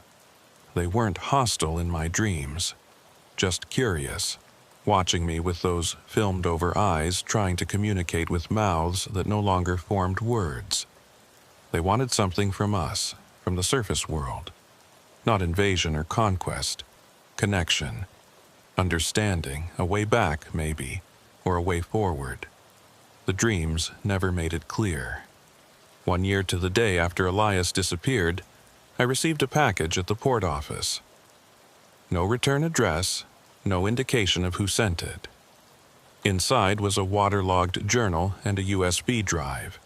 The journal was Elias's, the one he must have taken with him on the research vessel. Most of the pages were destroyed by water damage, but a few entries survived. Day 4. Found it. The structure is beyond anything I imagined. It extends for miles along the canyon wall, grown from the rock itself. Bioluminescent markings that might be writing or might be naturally occurring. I'm going down. Day 5 made contact. They're not what I expected. They were human once. Ship went down here in 1843. Crew survived in air pockets in the wreck. Pressure and isolation changed them, adapted them. They've been here for generations. The last legible entry. They want to come back. Not all the way, they can't survive up there anymore. But the interface, the containers, they can exist partially, between worlds. They just want to be remembered, to be known. I'm going to help them. The USB drive contained video footage from the submersible's cameras. I watched it alone in the security building at 2:15 a.m., the time when the barrier between their world and ours seemed thinnest. The video showed what Elias had described. Massive structures grown into the canyon wall, covered in lights that pulsed in patterns that almost seemed like communication. And I saw them, the changed ones. They moved through the water with an eerie grace, no longer fighting the pressure, but part of it. Some still wore remnants of clothing from their previous lives, fragments of 19th century uniforms, bits of chain and brass. They had built a society down there in the crushing dark, evolving and adapting over generations into something that could survive where humans shouldn't be able to exist. The video ended with Elias removing his helmet inside the submersible. His voice, still recognizably his. I understand now.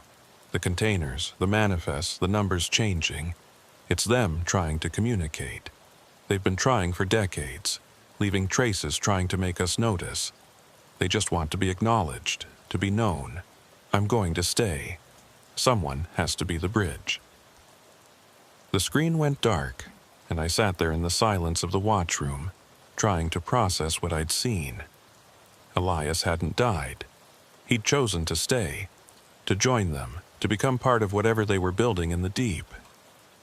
And the manifestations we'd been witnessing weren't hauntings or invasions. They were communications, reaching up from the depths, trying to establish contact with a world that had forgotten them. I keep the USB drive locked in my desk. I've never shown it to anyone, never filed an official report about it. What would be the point? No one would believe it, and even if they did, what could be done? You can't evict something from the ocean floor. You can't stop a phenomenon that's been occurring for decades, and will probably continue for decades more. So I keep working my shifts, keep watching for the incidents, keep documenting what can't be explained. The containers still shift when no one's looking. Camera 12 still malfunctions at exactly 2:15 a.m. And sometimes, when the fog is especially thick, I hear Elias's voice carried on the wind, telling me about the wonders he's discovered in the depths. I don't answer anymore. I just listen and watch and wait. Because that's all any of us can do when confronted with something too vast, and strange to comprehend. We bear witness. We preserve the memory. We acknowledge that there are depths beneath us, both literal and figurative, that we've only begun to understand. The logbook sits on my desk, filled with its impossible alterations and contradictions. Tomorrow, I'll start a new volume, and it, too, will accumulate its share of unexplainable entries. The containers in D section will continue their subtle movements, continuing their slow conversation with whatever exists in the deep.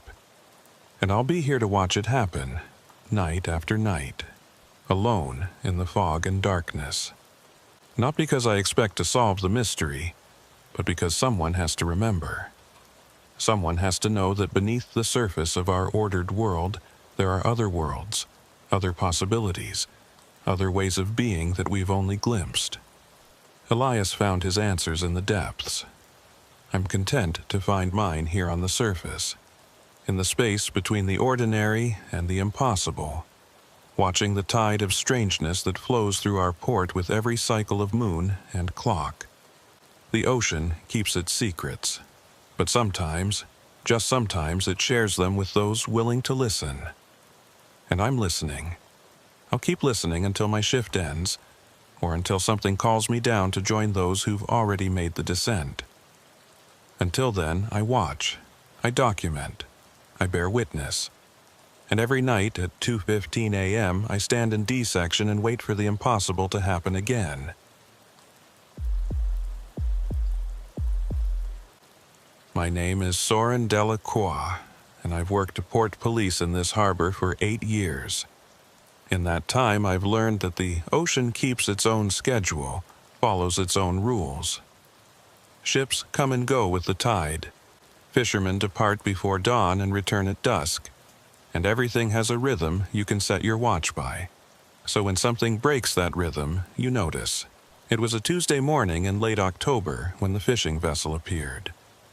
I was finishing up my night shift, standing on the main dock, watching the sun break over the eastern horizon. The air was cold enough to make my breath visible, and the water had that slate-gray color it gets right before winter sets in. Gulls were already circling overhead, their cries cutting through the early morning quiet. Isla Corbin was with me, our harbor medic doing her routine check of the first aid stations along the pier. She was a compact woman with gray-streaked hair pulled back in a tight bun. Someone who'd seen enough maritime injuries over the years that nothing much fazed her anymore. We were talking about the weather forecast when we both noticed it at the same time. The boat was a commercial fishing vessel, maybe 40 feet long, coming in from the northeast without running lights. That alone was strange enough to make me pay attention. Every vessel in these waters knew the regulations about navigation lights, especially in the pre-dawn darkness.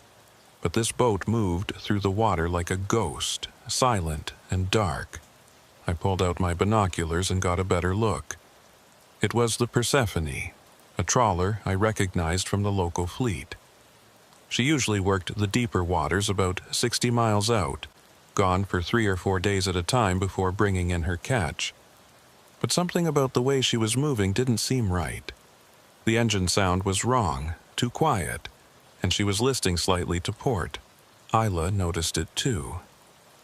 "That's Marcus Vale's boat," she said, lowering her own binoculars. "He went out 5 days ago with a crew of 3. She checked her watch. They weren't due back until tomorrow at the earliest. I grabbed my radio and tried to hail them on the standard channel. "Fishing vessel Persephone, this is Port Police. Please respond with your status." Static crackled back at me, but no voice. I tried again on the emergency frequency with the same result. The boat continued its approach to the harbor, moving at a steady 3 or 4 knots, aimed directly at the commercial fishing dock. There were 4 figures visible on deck, standing motionless near the stern. Through the binoculars I could make out their shapes, but not their faces. They wore the typical gear of fishermen, heavy jackets and rain pants, but they stood too still. No one was at the wheel that I could see. Yet the boat maintained its course with unsettling precision. Isla had already started walking toward the fishing dock, her medical kit slung over her shoulder. I followed, keeping my radio keyed to broadcast. "Persephone, you are approaching the harbor without proper navigation lights. Please respond to confirm you are in control of your vessel." Nothing. Just that steady approach and those motionless figures on deck. The boat glided up to the dock with practiced ease, as if an experienced captain was at the helm. But when I looked through the wheelhouse windows, I couldn't see anyone inside. The wheel turned on its own, making minute corrections, bringing the vessel perfectly parallel to the pier. It was the kind of docking maneuver that took years of experience, yet it happened without any visible human intervention. Mooring lines suddenly flew from the deck, landing precisely where they needed to be on the dock cleats. I watched them move through the air with a sick feeling in my stomach. No one had thrown them. They had simply appeared, snaking out from the boat like they were alive, wrapping themselves around the cleats with perfect seamanship. Isla grabbed one of the lines instinctively, starting to secure it before she realized what she was doing. She looked at me with an expression I'd never seen on her face before. Something between confusion and fear. "Soren," she said quietly, "this isn't right." The four figures on deck still hadn't moved. Now that the boat was closer, I could see them more clearly. They were definitely human, definitely members of the crew.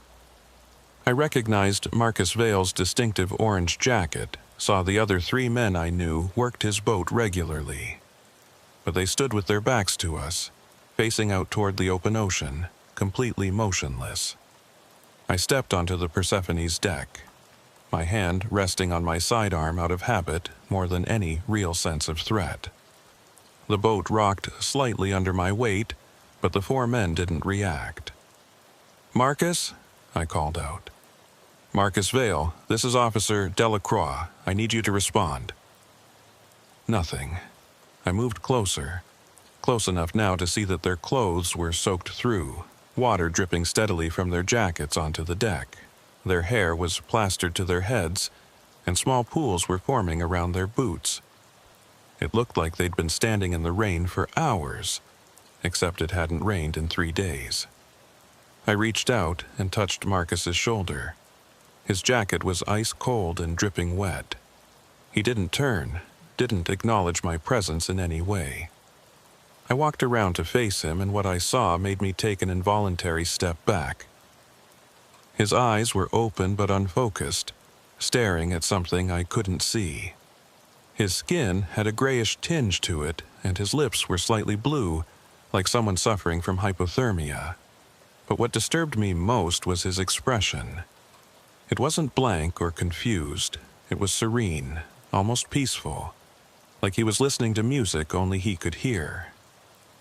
Isla had climbed aboard behind me and was checking the other crew members. "They're all the same," she reported, her voice professional but tight with controlled alarm. "Wet, cold, unresponsive. Pupils are reactive, but they won't track movement. Breathing is shallow. Pulse is slow but steady." She pulled out her radio to call for ambulances. I moved toward the wheelhouse, needing to understand how this boat had navigated itself into harbor. The door was unlocked, and when I stepped inside, I found it exactly as it should be. Charts were laid out on the navigation table. The GPS showed their last recorded position from yesterday afternoon, and the radio was set to the correct frequency. Everything was normal except for one detail. The logbook was open on the captain's desk, and the last entry was in Marcus's handwriting. It was dated yesterday at 1400 hours. Schools running deep, following them northeast, good signs. Nothing unusual about that. But underneath, in different handwriting, someone had written a single line. "They're singing now. We have to listen." I stared at that sentence, trying to make sense of it. The handwriting was shakier than Marcus's, less controlled, and it trailed off at the end like the writer had lost strength or interest. I checked the log for earlier entries but found nothing that explained it. Just routine notations about catch rates and weather conditions. The sound of sirens announced the arrival of the ambulances Isla had called. I went back on deck to find her trying unsuccessfully to get responses from the crew. They stood in their positions like statues, water still dripping from their clothes, staring at the horizon with those serene expressions. Paramedics came aboard and started their assessments. They confirmed what Isla had found. All 4 men were alive, breathing, with heartbeats and blood pressure in acceptable ranges. But they showed no response to stimuli, no reaction to questions or physical contact. One of the paramedics described it as being like a catatonic state, except the men's eyes were open and tracking light. As they loaded Marcus onto a stretcher, I noticed something that made my skin crawl. His lips were moving, forming words without sound. I leaned in close and could just barely hear a whisper, so faint it was almost imaginary. He was counting. 7, 8, 9, 10, 11, over and over in a rhythmic pattern that matched the gentle rocking of the boat. All 4 men were doing it, each one counting in that same whisper, their lips moving in perfect synchronization. The paramedics didn't seem to notice, too focused on vital signs and medical protocols, but I heard it, and from the look on Isla's face, so did she. They took the crew to the hospital, and I remained on the Persephone to conduct a proper investigation. The boat needed to be searched, documented, and secured. Marek Dolan arrived around 7, our cargo foreman who also handled inspections of fishing vessels. He was a broad-shouldered man with a perpetual sunburn and hands scarred from decades of working with nets and lines. "Heard you had some excitement this morning," he said, climbing aboard. "What's the story with Marcus and his crew?" I filled him in on what we'd found, watching his expression grow more troubled as I talked. He'd known Marcus for 20 years, sailed with him in the old days before taking the foreman job. We started in the hold where the catch would be stored. Marek opened the hatch and we both looked down into the fish hold. It was empty, completely empty. Not just lacking fish, but lacking everything. The ice that should have been there was gone, the storage bins were absent, even the smell that usually permeated fishing boats was missing. It was just a clean, empty space that looked like it had been pressure washed down to bare metal. "That's not possible," Marek said, his voice echoing in the hold. I inspected this boat before they left. It was fully loaded with ice and supplies. There should be tons of equipment down here even if they didn't catch anything. He climbed down the ladder into the hold and I followed. Our boots echoed on the metal floor as we explored the space. There was absolutely nothing, no sign that this hold had ever been used for fishing. The walls were clean, no scales or blood or any of the residue that accumulates in a working vessel. It looked sterile, almost surgical in its cleanliness. Marek ran his hand along the wall and it came away wet. Not damp, but wet, like the metal was sweating. He rubbed his fingers together, testing the consistency. "Salt water," he said. "But there's no leak I can see. No bilge water, no cracks in the hull, just this moisture." We climbed back up to the deck and continued our search. The crew quarters were similarly strange. 4 bunks, all made up neatly, all soaked through like someone had poured water over them. Personal effects were arranged with unnatural precision, everything at perfect right angles. Photographs in waterproof frames showed the crew in happier times, but the glass on each frame was fogged with condensation from the inside. The galley had food in the refrigerator, all of it still fresh and properly stored. Coffee cups sat in the sink, half filled with cold coffee. A pot on the stove contained what looked like the remains of stew, congealed and cold but not moldy. Everything suggested the crew had simply stopped their normal activities mid-action and walked out on deck. I found Marcus's personal cabin last. It was larger than the crew quarters, with a small desk and a bookshelf filled with navigation manuals and paperbacks. His laptop was open on the desk, still powered on somehow, despite being there for days. The screen showed a document, what looked like a personal journal entry. October 18th. Been following the schools for 2 days now. They're moving in patterns I've never seen before, almost like they're being herded by something larger. The men are uneasy, but the catch potential is too good to ignore. Going deeper than usual, but the sonar shows promising returns. October 19th. Found them.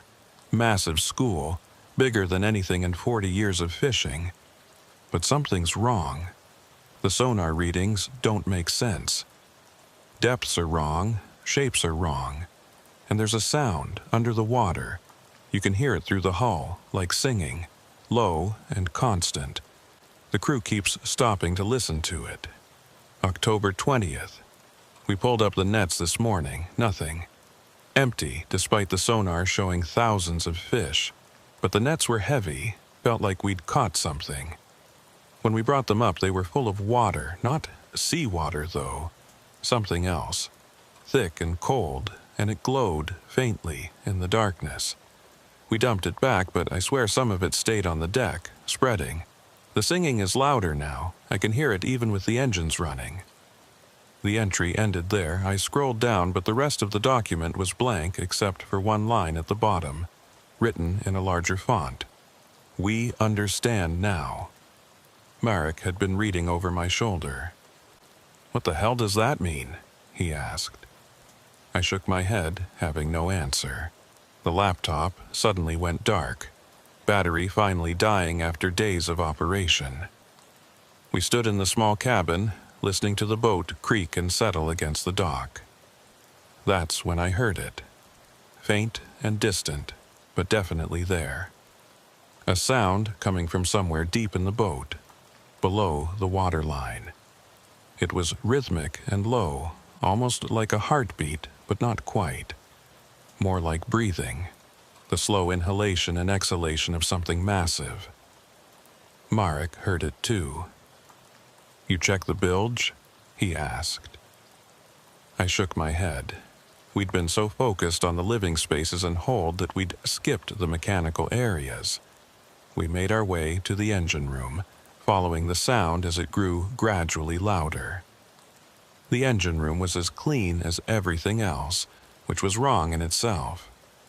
Marine engines leaked oil and coolant, left stains and residue.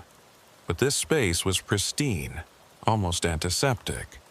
And it was cold, far colder than it should be. Our breath came out in white puffs as we descended the ladder. The breathing sound was clearer now, definitely coming from the bilge area at the bottom of the boat. Marek grabbed a flashlight and shined it down into the space where water usually collected. There was water there, but it wasn't normal bilge water. It was crystal clear and absolutely still, not sloshing with the boat's movement. And it was deep, far deeper than the bilge should allow. I knelt down and reached toward the water, stopping just before my fingers touched the surface. Something about it made every instinct scream not to make contact. The breathing sound was coming from the water itself, the surface rising and falling in rhythm with it like the water was alive. We need to call this in, Marek said, backing away from the bilge. This is beyond port police jurisdiction. Coast Guard, maybe the Navy. Hell, I don't know who handles this kind of thing. He was right, but I hesitated, trying to figure out what exactly I would report. That a fishing boat returned on its own with a catatonic crew and water that breathes? We left the engine room and returned to the deck. The sun was fully up now, the harbor busy with the normal morning activities. Other fishing boats were preparing to head out. Dock workers were moving cargo containers, and the whole scene looked aggressively normal. The Persephone sat among all this activity like a cancer, wrong in ways I couldn't articulate. I called my supervisor and gave him a sanitized version of what we'd found. He authorized securing the boat as a crime scene and requested that Harbor Patrol keep other vessels away from it. Within an hour, yellow tape surrounded the Persephone, and a small patrol boat maintained position nearby. Isla came by around noon with an update from the hospital. The 4 crew members remained unresponsive, still exhibiting that strange counting behavior. Medical tests showed nothing abnormal in their blood work or brain scans. They were physically healthy but mentally absent, gone somewhere the doctors couldn't reach. One of the nurses said something strange, Isla mentioned as we stood on the dock looking at the Persephone. She said when it's quiet in the room, you can hear the ocean, like waves on a beach, very faint. But they're 60 miles inland. There is no ocean to hear.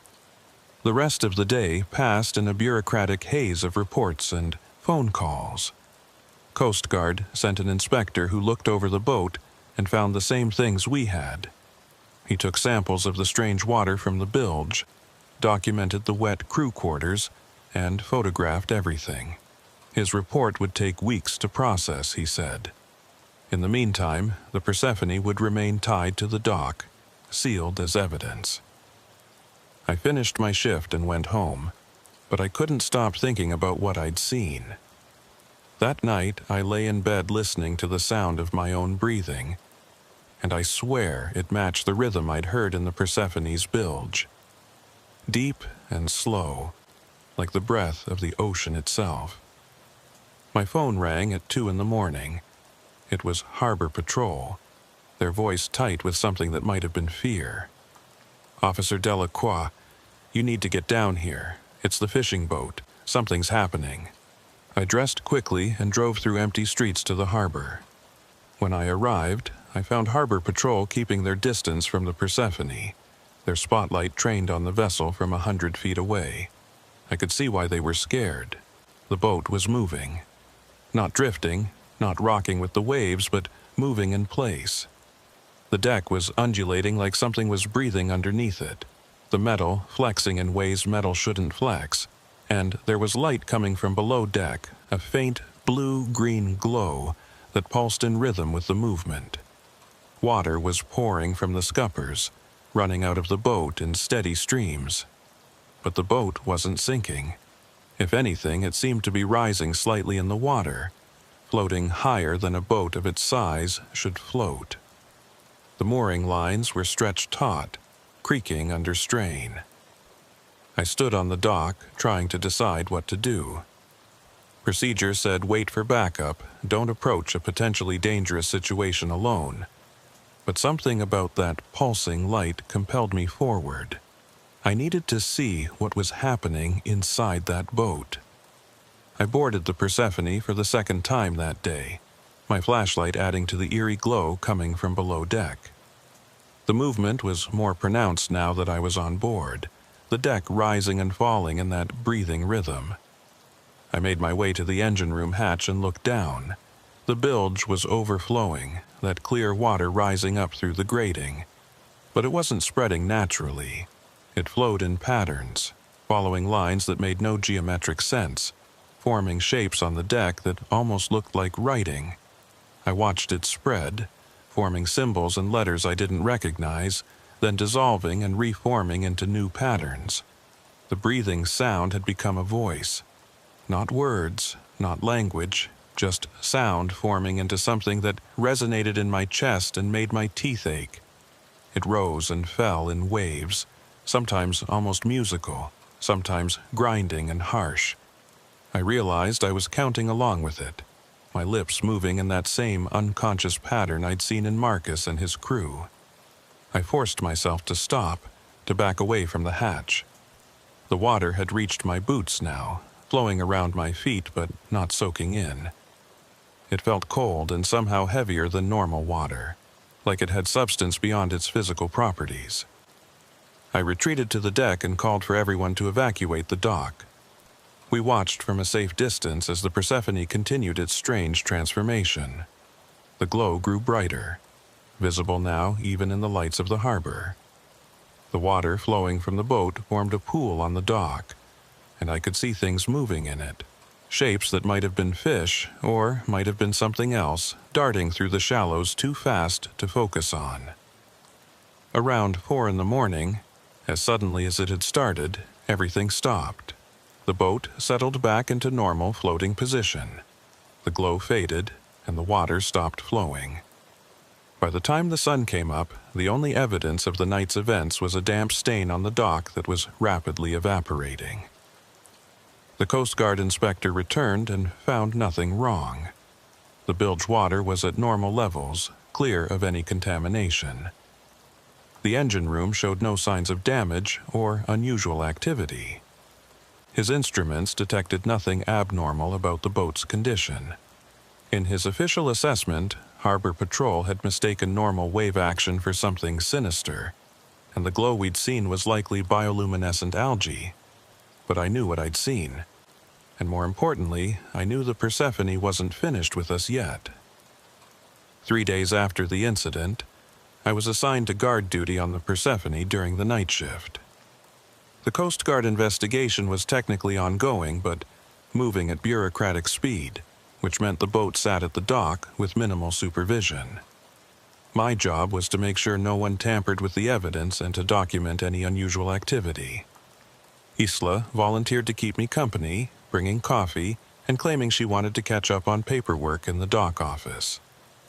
I suspected she was as curious as I was about what might happen once darkness fell.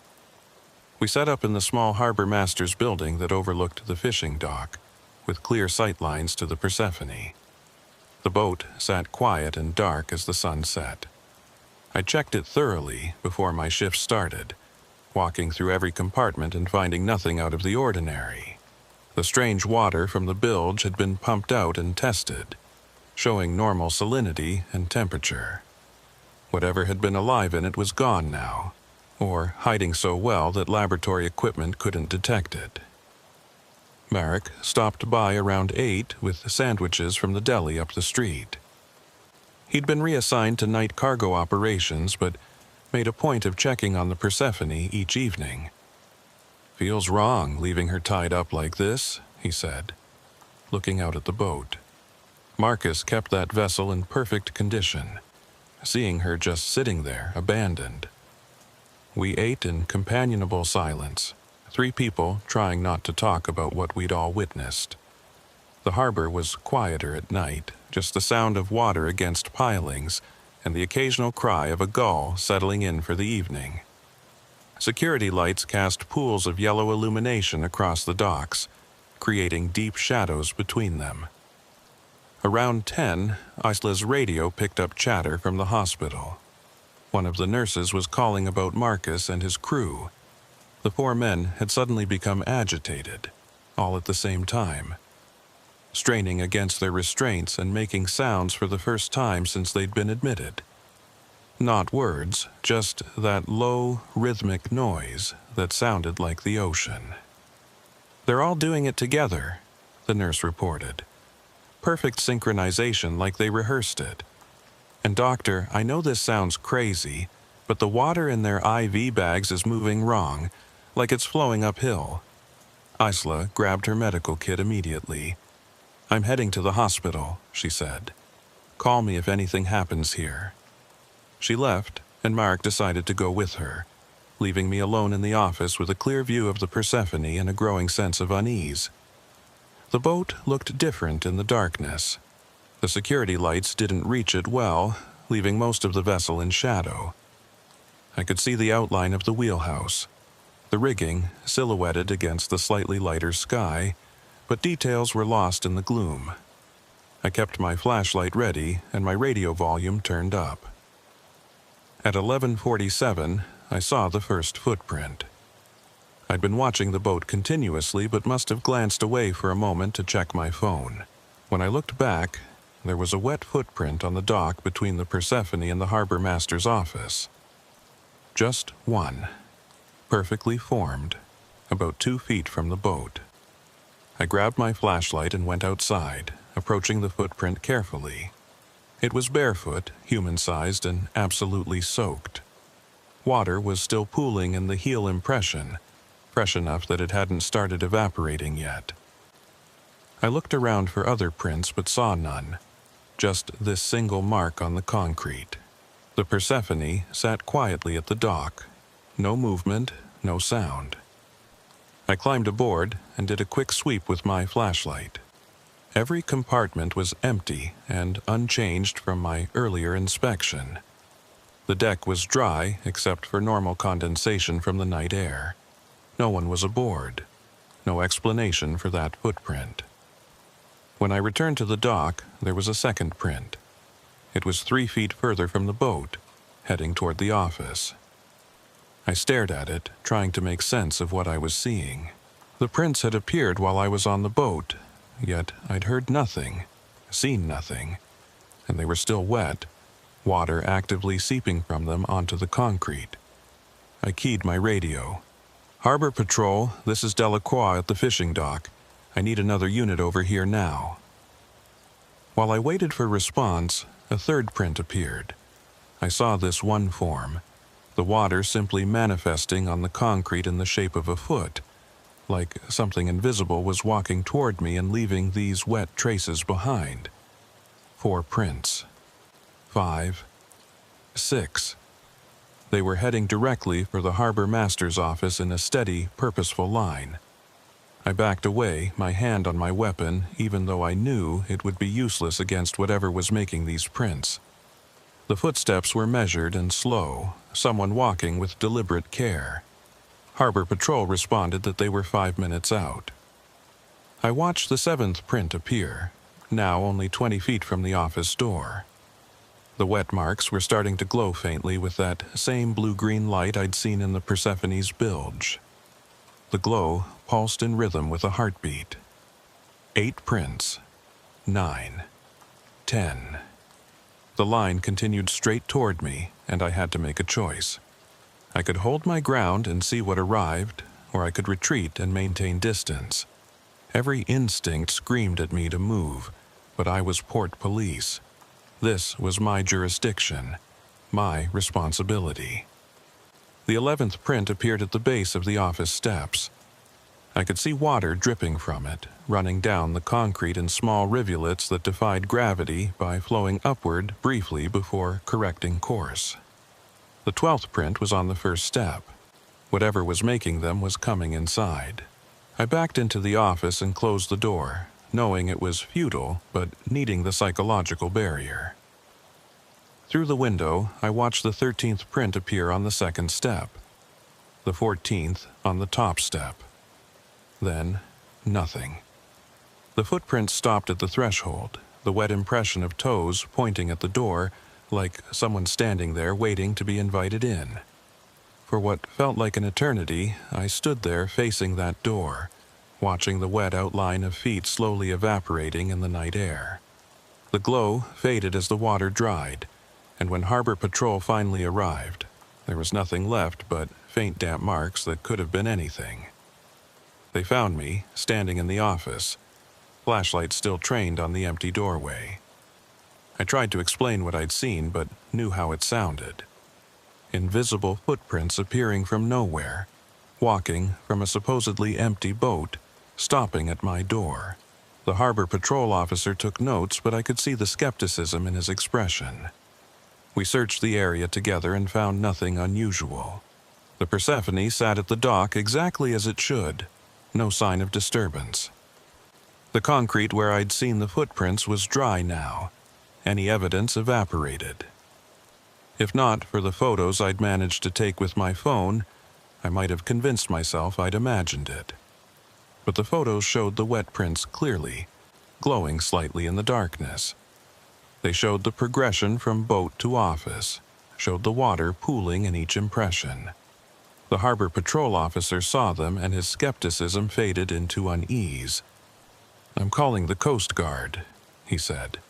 "This is beyond port jurisdiction." Isla called around 1 in the morning. "The patients stopped," she reported.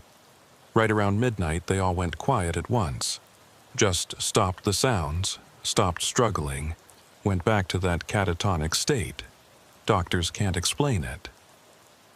I asked if anything else had changed, but she said no. They remained exactly as they'd been.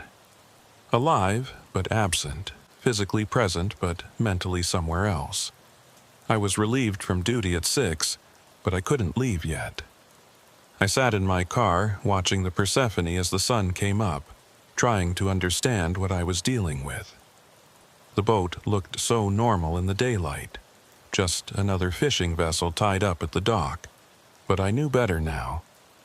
Something had come off that boat last night, something that left wet footprints and glowed with inner light. Marek found me there around 7.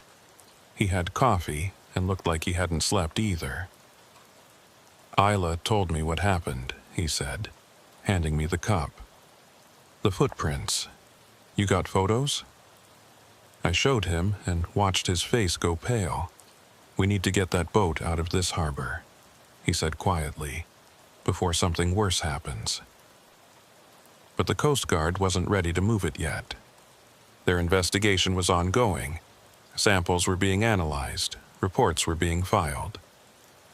The Persephone would remain at the dock for at least another week, possibly longer. All we could do was watch it and document whatever happened next. I went home and tried to sleep, but every time I closed my eyes, I saw those footprints forming on the concrete. I dreamed of something rising from deep water, something that had been human once but had changed in ways that made it unrecognizable. It walked across the ocean floor, leaving those same wet tracks, heading toward shore with patient inevitability. When I returned to duty the next night, I found Isla and Marek already at the dock. Neither was scheduled to be there, but both had come anyway. "We're not letting you do this alone," Isla said simply.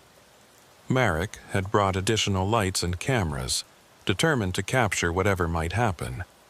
We set up a more thorough surveillance system with cameras covering every angle of the Persephone and the surrounding dock. Marek positioned motion sensors that would alert us to any movement. Isla had thermal imaging equipment from the Harbor Medical Center, sensitive enough to detect temperature changes from 100 feet away. The boat sat quietly through the early part of the night. We took turns monitoring the equipment while the others tried to rest in the office. Around 11, Marek's motion sensors started pinging. Something was moving on the Persephone's deck. We checked the camera feeds and saw them. Figures, 4 of them, standing on the deck in positions identical to where Marcus and his crew had been when the boat first arrived. They were wet, water streaming from their clothes, and they stood perfectly still facing the ocean. But when we zoomed in, we could see their faces clearly. They were Marcus and his crew, or they looked exactly like Marcus and his crew, down to the clothes they'd been wearing. But these figures couldn't be them because the real crew was still at the hospital, still catatonic. These were something else, copies, or projections, or I didn't know what. Isla grabbed her radio to call it in, but Marek stopped her. "Wait," he said. "Look at the thermal." The imaging equipment showed nothing. The figures standing on the deck didn't register any heat signature at all. They were the same temperature as the ambient air, like they weren't actually there. Yet they were visible on the cameras, clear as day. 4 men standing in water that ran from them in streams, pooling on the deck. As we watched, they turned in unison and faced the dock. Faced us.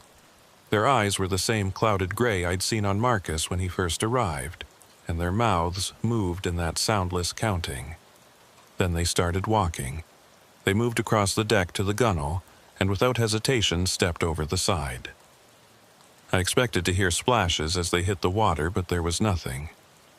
The camera angle didn't let us see where they went, but motion sensors on the dock started triggering in sequence, tracking movement from the boat toward the office. "There, coming here," Isla said, her voice tight with controlled fear. Marek had his phone out, recording everything. I stood by the door, watching the path from the dock, waiting to see if those figures would appear. The motion sensors continued their pattern, getting closer. Wet footprints started forming on the concrete. Not one set like last night, but 4 distinct trails, all heading our direction. They appeared in steady rhythm, step by step, invisible feet leaving visible evidence of their passage. The water glowed with that blue-green light, brighter than before. The thermal imaging showed nothing. The cameras showed wet footprints but no figures creating them. Our eyes showed empty space between the boat and the office, yet the motion sensors insisted something was there. 4 somethings, walking in formation, approaching our position. I locked the door, knowing it was futile. Whatever was coming had already demonstrated it didn't need conventional means of entry. The footprints reached the office and stopped. 4 sets of wet impressions arranged in a semicircle facing the door. Then they vanished, water evaporating in seconds, leaving no trace. But the lights went out. Every light in the office, every screen, every piece of electronic equipment died simultaneously. Emergency backup systems didn't kick in. We were plunged into darkness so complete I couldn't see my hand in front of my face. I heard Isla gasp and Marek curse, then silence. In that silence I heard the ocean. Not the real ocean that lapped at the pilings outside, but a different ocean. Deeper, colder, vaster than anything that should exist in this world. I heard things moving in those depths, huge things with patient intentions. And I heard singing, if you could call it that. The sound I'd read about in Marcus's log, the sound that had drawn them deeper and deeper until they found whatever was waiting there. The lights came back on as suddenly as they'd gone out. We were alone in the office. Everything apparently normal except for the damp patches on the floor where we'd been standing. Our clothes were soaked through like we'd been submerged, and our hair dripped with seawater. But none of us remembered getting wet. Isla checked her watch and made a small sound of confusion. "It's been 40 minutes, she said. "We lost 40 minutes. The last thing I remembered was the lights going out. Now it was nearly 1 in the morning and the time between was just gone, erased from our memory." We checked the camera footage, hoping for some explanation. The recording showed us standing in the office as the footprints approached. The lights went out. For exactly 40 minutes the cameras showed nothing but darkness. Then the lights came back on, and there we were, drenched and confused, exactly as we'd found ourselves. Marek's recording on his phone was the same. 40 minutes of black screen with no audio except that deep ocean sound, distant and all-encompassing.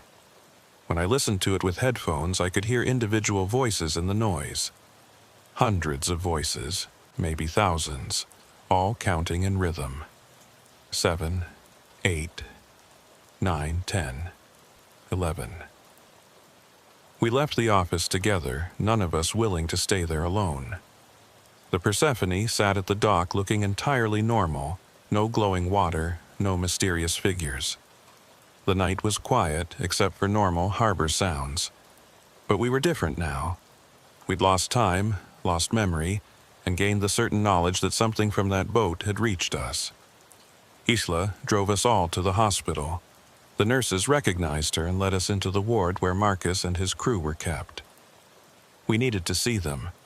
Needed to confirm they were still there after seeing those figures on the boat. They were exactly as they'd been, lying in their beds, eyes open but unseeing. But when we entered the room, all 4 of them turned their heads to look at us. They didn't move anything else, just their heads, tracking us as we moved.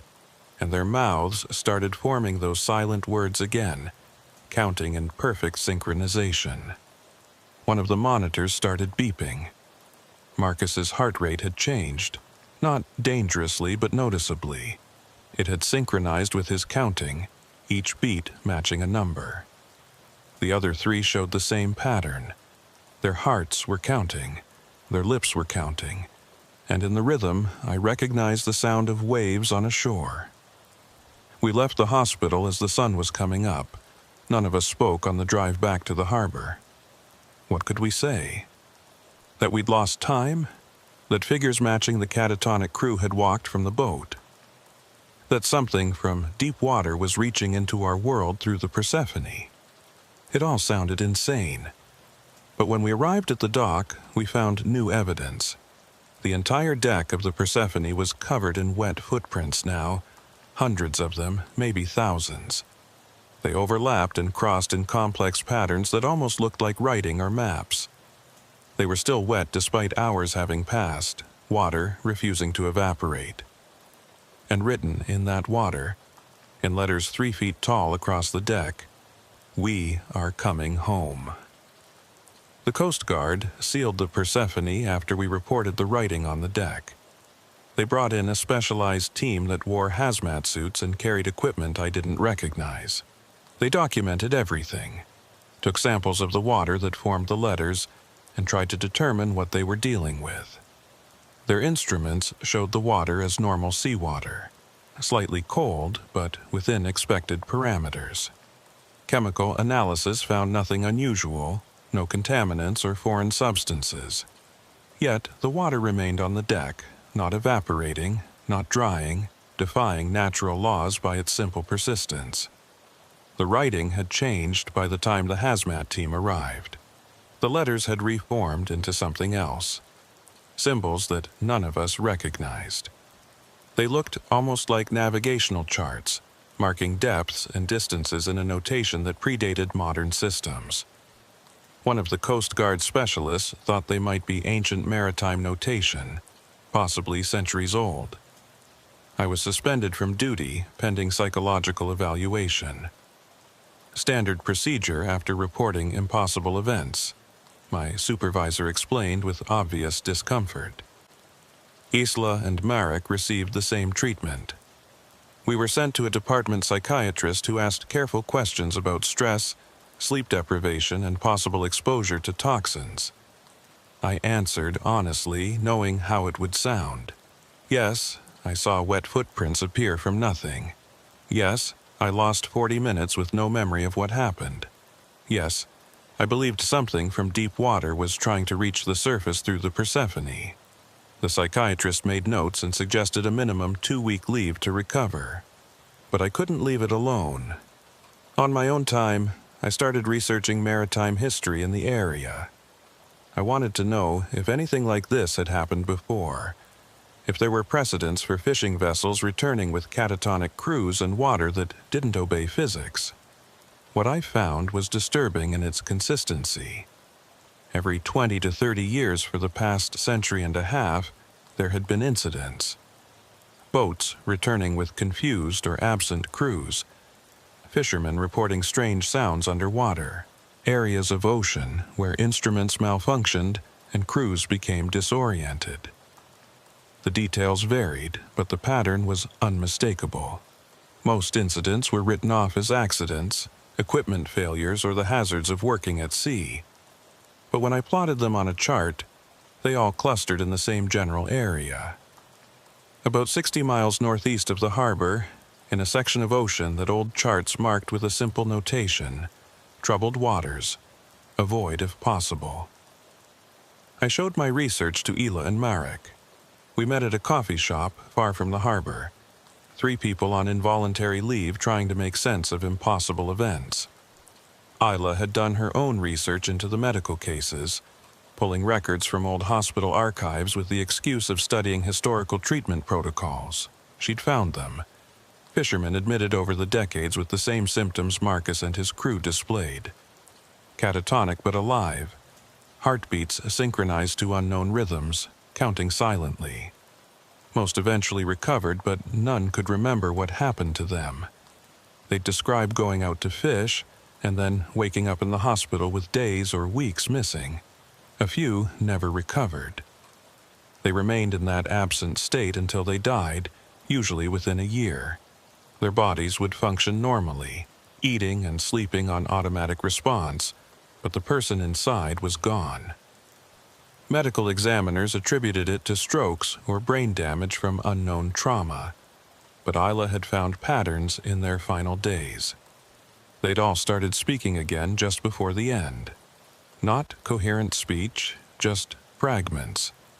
Words in languages they shouldn't know, describing things that existed only in deep ocean.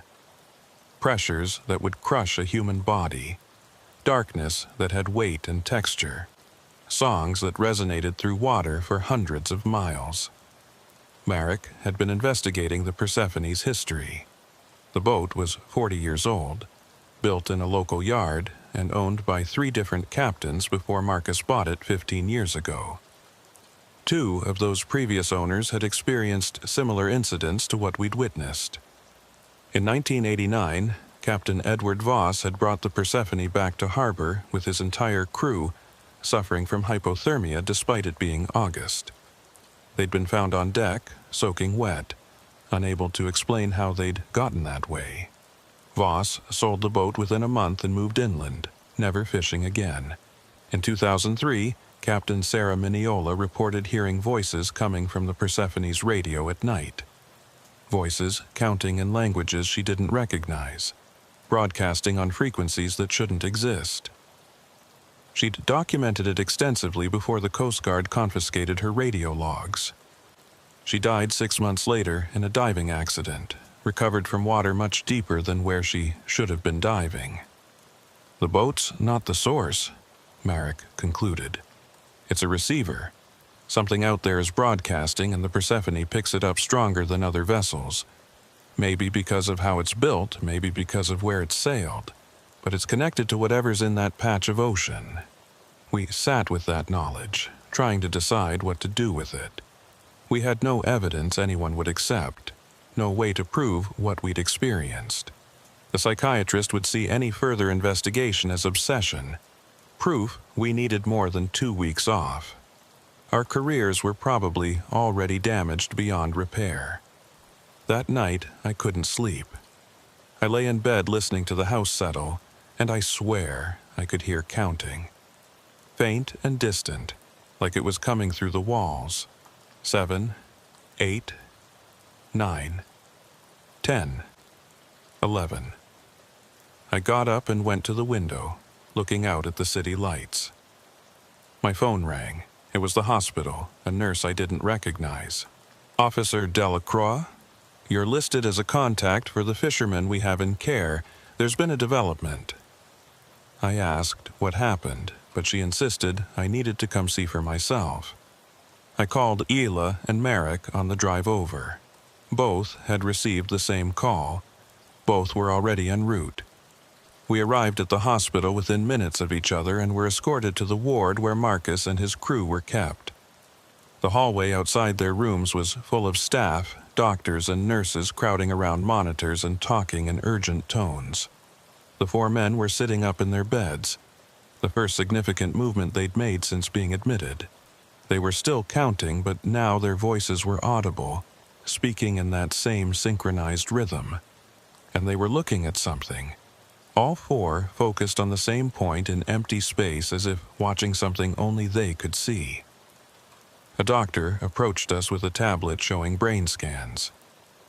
"They've had a massive increase in neural activity," he explained, "across all areas of the brain simultaneously. It's like they suddenly woke up, except they're not actually conscious. It's more like they're dreaming, but with their eyes open." I looked at Marcus, and our eyes met. For just a moment, I thought I saw recognition there, a flash of the man I'd known. His mouth kept counting, but his eyes held mine, and I had the uncanny feeling he was trying to tell me something. Then all 4 men spoke in unison, their voices blending into one. Not counting this time, but actual words. "The tide is rising. 7 days, they're coming home." The monitors went crazy. Heart rates spiked, blood pressure dropped, oxygen levels fluctuated wildly. Medical staff rushed in with equipment and medications while we were ushered out of the room. Through the window, I watched them work to stabilize the patients.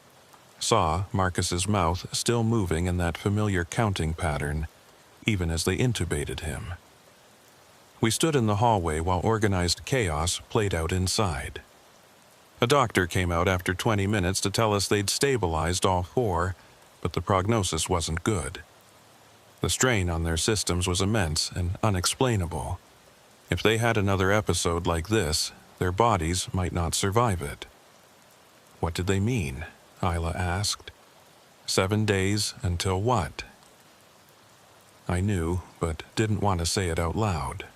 7 days until something emerged from the ocean.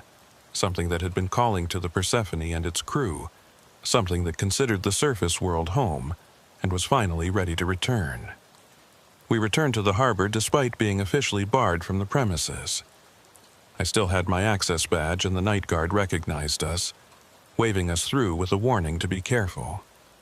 The Persephone sat at the dock, surrounded by barriers and warning signs, officially quarantined by the Coast Guard. The hazmat team had left for the night, but their equipment remained. Sensors and cameras covered every angle, monitoring the boat for changes. I accessed the feed from the harbor master's office computer and saw what they were seeing. The water writing on the deck had changed again, now showing what looked like a calendar or countdown. 7 symbols, the first already faded. "It's marking days," Marek said, pointing at the screen. "One symbol disappears every 24 hours. When they're all gone..." He didn't finish the sentence. When they were all gone, whatever was coming would arrive. Isla pulled up maritime weather data on her phone. "There's a storm forming," she said. "Big one, coming in from the northeast. Unusual for this time of year. They're predicting it'll hit in 7 days." The pieces were connecting in ways I didn't like. A storm from the direction of those troubled waters, arriving exactly when the countdown completed. Marcus and his crew speaking of a rising tide. The writing on the Persephone's deck counting down to something. I remembered the logbook entry about nets full of water instead of fish. Water that glowed and spread. I thought about the footprints that walked from the boat. The figures that appeared on deck looking like the crew but registering no heat signature. All of it pointed to the same conclusion. Something was using the water itself as a medium, spreading through it, preparing to manifest. "We need to get that boat out of the harbor," I said. "Tow it back out to sea, sink it if we have to. Whatever's coming, we can't let it arrive here where there are people." But it was after midnight on a Saturday. No one with authority to make that decision would be available until Monday at the earliest. By then, 2 more days would have passed on the countdown. We'd be more than halfway to whatever was coming. Marek had a different idea. "The radio," he said. Marcus's log mentioned voices on the radio. What if we could intercept them, figure out what they're saying? It was a long shot, but better than waiting helplessly. We went aboard the Persephone, bypassing the Coast Guard barriers with my override codes. The boat felt different now, colder than the night air could account for. Our breath came out in white puffs, and the metal surfaces were covered in a thin layer of frost. The radio in the wheelhouse was still powered on, Coast Guard having left it active to monitor any transmissions. It was tuned to Channel 16, the international distress frequency. Nothing but static came through the speaker, but Marek started cycling through other channels. Most were empty, some carried normal maritime traffic. Then he hit Channel 28 and we all froze. A voice was broadcasting. Not words, just that counting we'd heard so many times. 7, 8, 9, 10, 11. It went on without pause, without variation. The numbers repeating in an endless loop. But underneath it, if you listened carefully, there were other sounds. Movement through water, rhythmic and vast. Things breathing in the depths. Isla pulled out her phone and started recording. We listened for almost an hour as the broadcast continued unchanged. Always the same numbers, the same rhythm. Then, at exactly 2 in the morning, it stopped. Silence filled the speaker for 10 seconds. Then a new voice began. This one was speaking English, clear and precise. Coordinates 40.2 degrees north, 70.6 degrees west. Depth 600 fathoms. Rising at 2 fathoms per hour. Arrival scheduled for November 1st, 0300 hours. All vessels must vacate area. It was today's date. November 1st was 7 days away, and those coordinates put whatever was rising directly between the harbor and that patch of troubled ocean. It was coming up from the depths, ascending at a steady rate, on course to reach the surface exactly when the countdown on the Persephone's deck reached 0. We had 7 days to figure out what was coming and how to stop it. 7 days before something that had lived in crushing pressure and absolute darkness reached shallow water. 7 days before it came home to a surface it might not have seen in decades or centuries or longer. The radio went silent again. I tried transmitting on the same channel, asking who was broadcasting and what their intentions were. No response came, just static, empty and waiting. We left the Persephone and returned to the office. I filed an emergency report with the Coast Guard, including the radio transmission and our analysis of what it meant. They acknowledged receipt, but I knew it would get buried in bureaucracy. A report from suspended officers about mysterious radio broadcasts and rising threats from the deep wouldn't be taken seriously. The next morning, I went to see my supervisor against the psychiatrist's orders. I laid out everything we'd learned, showed him the evidence, played him the radio transmission. He listened with growing discomfort, clearly torn between dismissing it as stress-induced delusion and taking the threat seriously. "Even if I believed you," he finally said, "what am I supposed to do? Call the Navy and tell them something's rising from the ocean floor? Evacuate the harbor because of a radio broadcast? I'd lose my job and you'd be committed for psychiatric evaluation." He was right, but that didn't change what was coming. I left his office knowing we were on our own. The authorities wouldn't act without concrete proof, and by the time we had that proof, it would be too late. Isla, Marek, and I spent the next 2 days planning. If the official channels wouldn't help, we'd handle it ourselves. Marek knew boat captains who owed him favors, people who'd help without asking too many questions. Isla had connections at the Marine Research Institute, access to equipment that might be useful. We assembled a motley crew of helpers, people who'd seen enough strange things at sea to believe our story might have merit. A salvage captain who'd once pulled a boat from deep water with every clock aboard stopped at the same time. A marine biologist who'd observed fish behavior that defied explanation. A retired Coast Guard officer who'd investigated too many disappearances in those troubled waters. Our plan was simple if desperate. On the night of November 1st, we'd be at those coordinates with enough equipment to document whatever surfaced. If it was hostile, we'd try to drive it back down. If it was something else, we'd try to communicate. Either way, we'd be there when it arrived. 6 days to go. The symbol on the Persephone's deck continued to fade on schedule.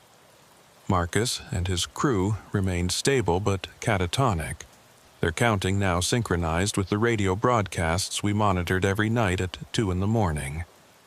The storm continued building offshore, growing stronger than meteorologists had predicted.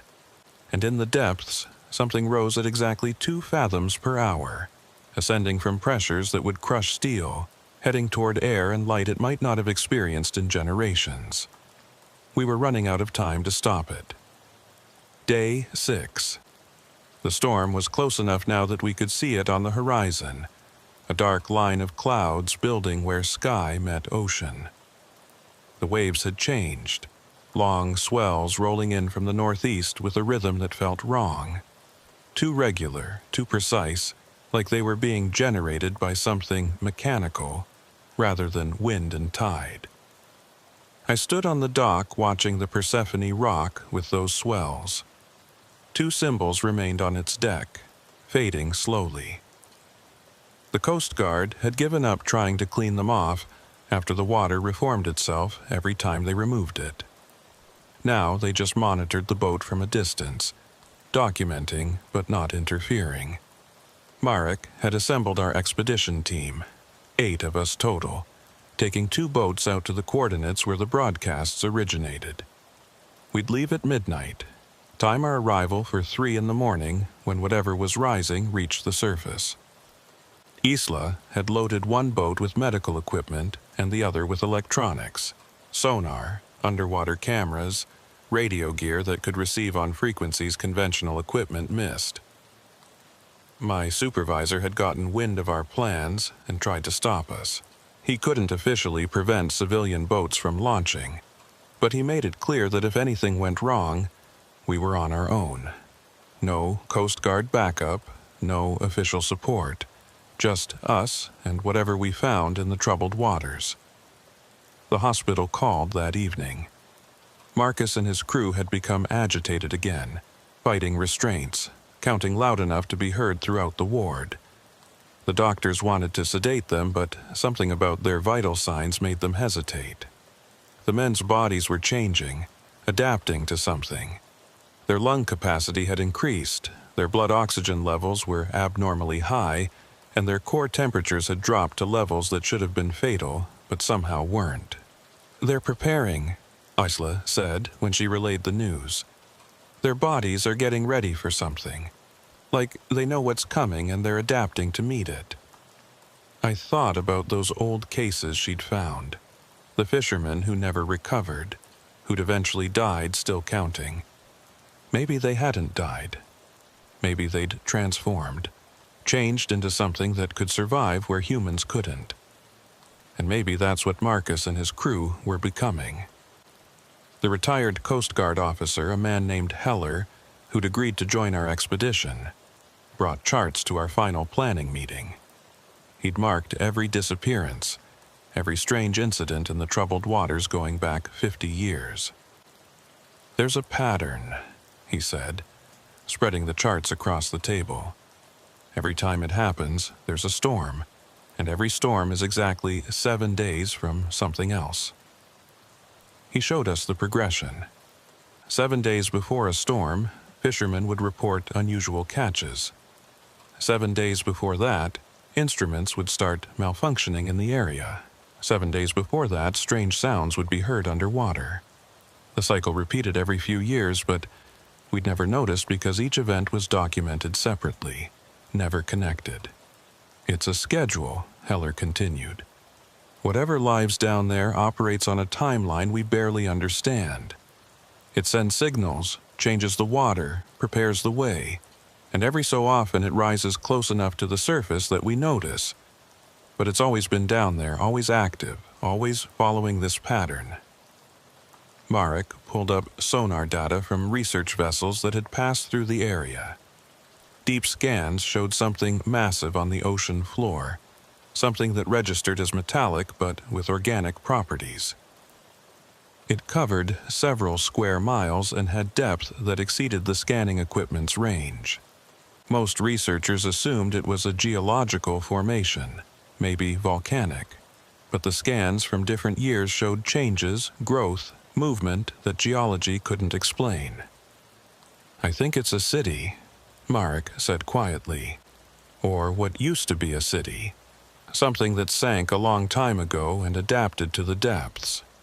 Whatever lived there didn't die, it changed, and now it wants to come back." The idea should have been ridiculous, but after everything we'd seen, it made terrible sense. The footprints walking from the Persephone, the figures that looked like Marcus's crew but weren't, they were scouts, projections sent ahead to test the surface to see if return was possible. And the countdown meant the main event was about to happen. We loaded the boats as the sun set on November 1st. Medical supplies, documentation equipment, emergency gear. Isla had brought samples of the water from the Persephone, thinking maybe we could analyze it, compare it to what we found at the coordinates. Marek loaded flares and emergency beacons in case we needed to call for help. Heller took the helm of the lead boat, a sturdy research vessel he'd borrowed from the Marine Institute. I piloted the second boat, a fishing trawler owned by one of Marek's contacts. Between us, we had enough firepower to handle anything conventional, but I suspected bullets would be useless against what we were facing. We departed at midnight with the storm building behind us. The waves were 8 feet now and rising, making for rough sailing even with experienced crews. The boats rose and fell with the swells, engines straining against the water. Above us, clouds blocked out the stars and the wind carried a smell like ozone mixed with salt and something older, something that had been buried under pressure for longer than our civilization had existed. The radio crackled with the nightly broadcast right on schedule at 2 in the morning. Still counting, still marking rhythm. But now there was urgency to it, the numbers coming faster. 7, 8, 9, 10, 11, racing toward some conclusion. We reached the coordinates at 2:47 a.m., 13 minutes ahead of schedule. Heller's sonar showed the ocean floor 600 fathoms down, exactly as the broadcast had reported. But something was rising from those depths, a massive contact moving upward at steady speed. 2 fathoms per hour it had been climbing. Now it was accelerating. "It knows we're here," Heller said, studying the sonar returns. "It's moving faster, like it's excited or anticipating something." The contact was huge, larger than both our boats combined, and it was ascending directly beneath us. Isla had the underwater cameras deployed, high-definition lenses pointed down into the dark water. The screens showed nothing but blackness at first. Then, far below, lights began to appear. Blue-green bioluminescence, the same glow we'd seen in the Persephone. But this was on a massive scale, illuminating something so large the cameras couldn't capture it all at once. It looked like a city, towers and structures covered in living light, grown from the ocean floor in defiance of pressure that should have crushed anything artificial. Buildings, if you could call them that, more like coral formations shaped by intelligence into purposeful architecture. And, moving among them, figures. Hundreds of figures, thousands, all streaming upward following the rising structure. "They're not dead," Isla whispered, watching the screen. "They adapted. Generations of them living down there, building and changing and waiting, and now they're coming home." The sonar showed the main structure still 200 fathoms down, but rising faster now. 4 fathoms per hour. 6, 8.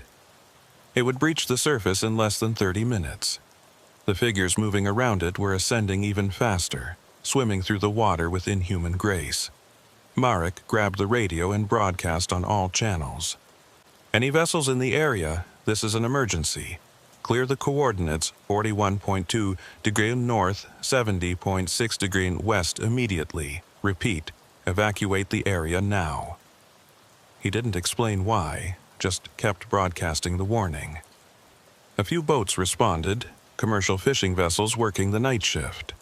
They asked what the emergency was, but Marek just repeated the warning. One captain said he'd comply. Another said he was already heading in because his instruments were going crazy. A third didn't respond at all. The storm reached us at 2:58.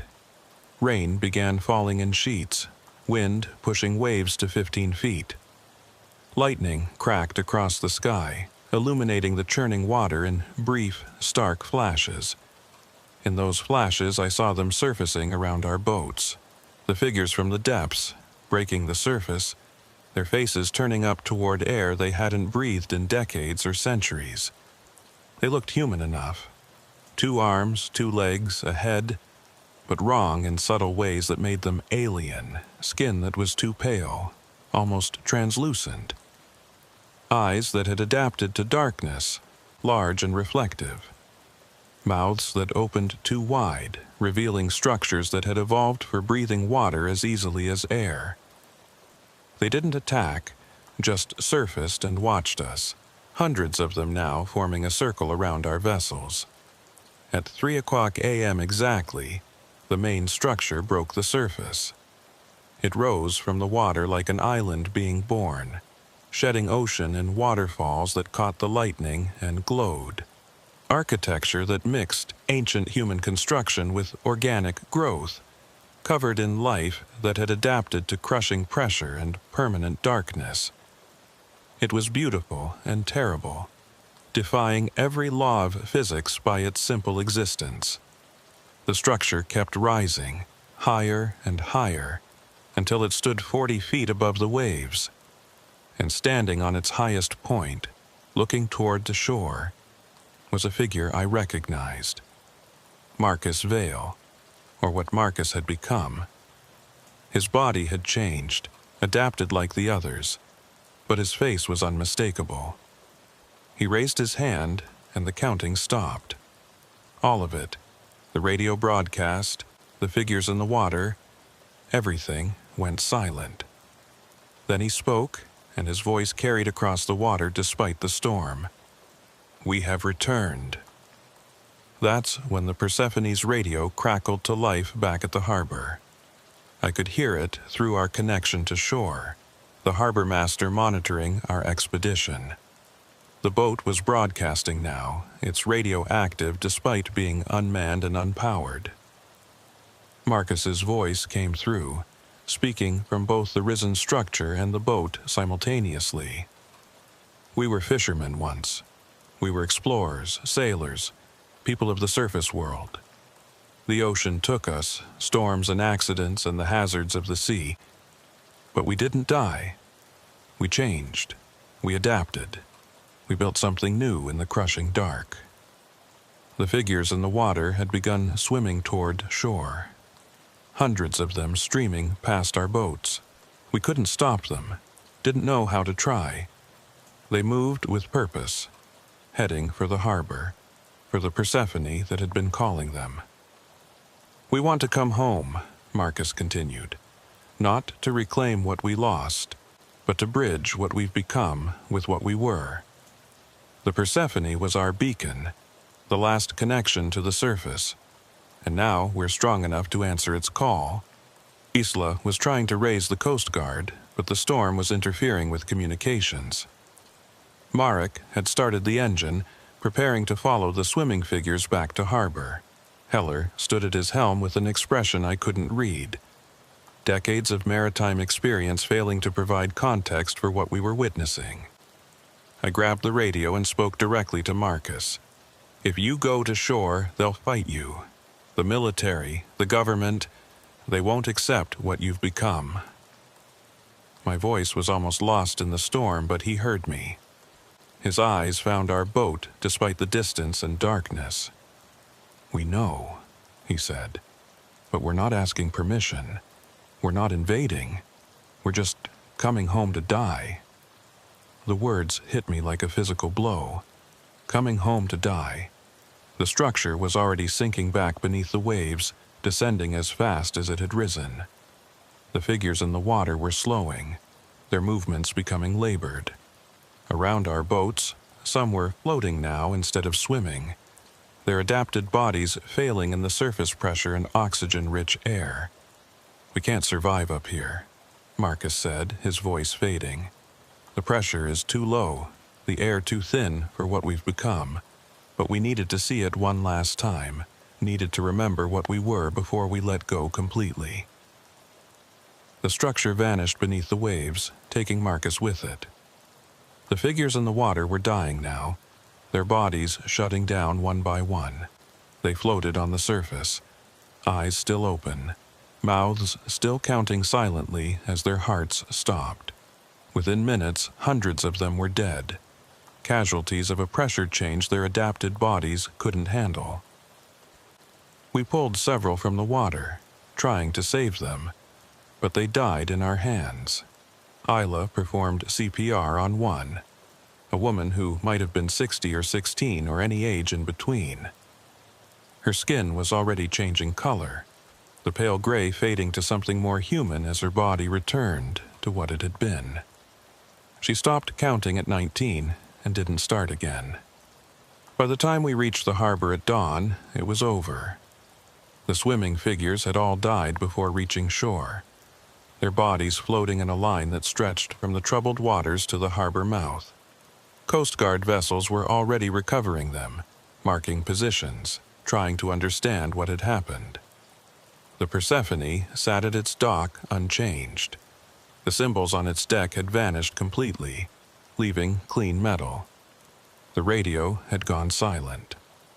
The boat was just a boat again, no longer a beacon, no longer connected to anything in the depths.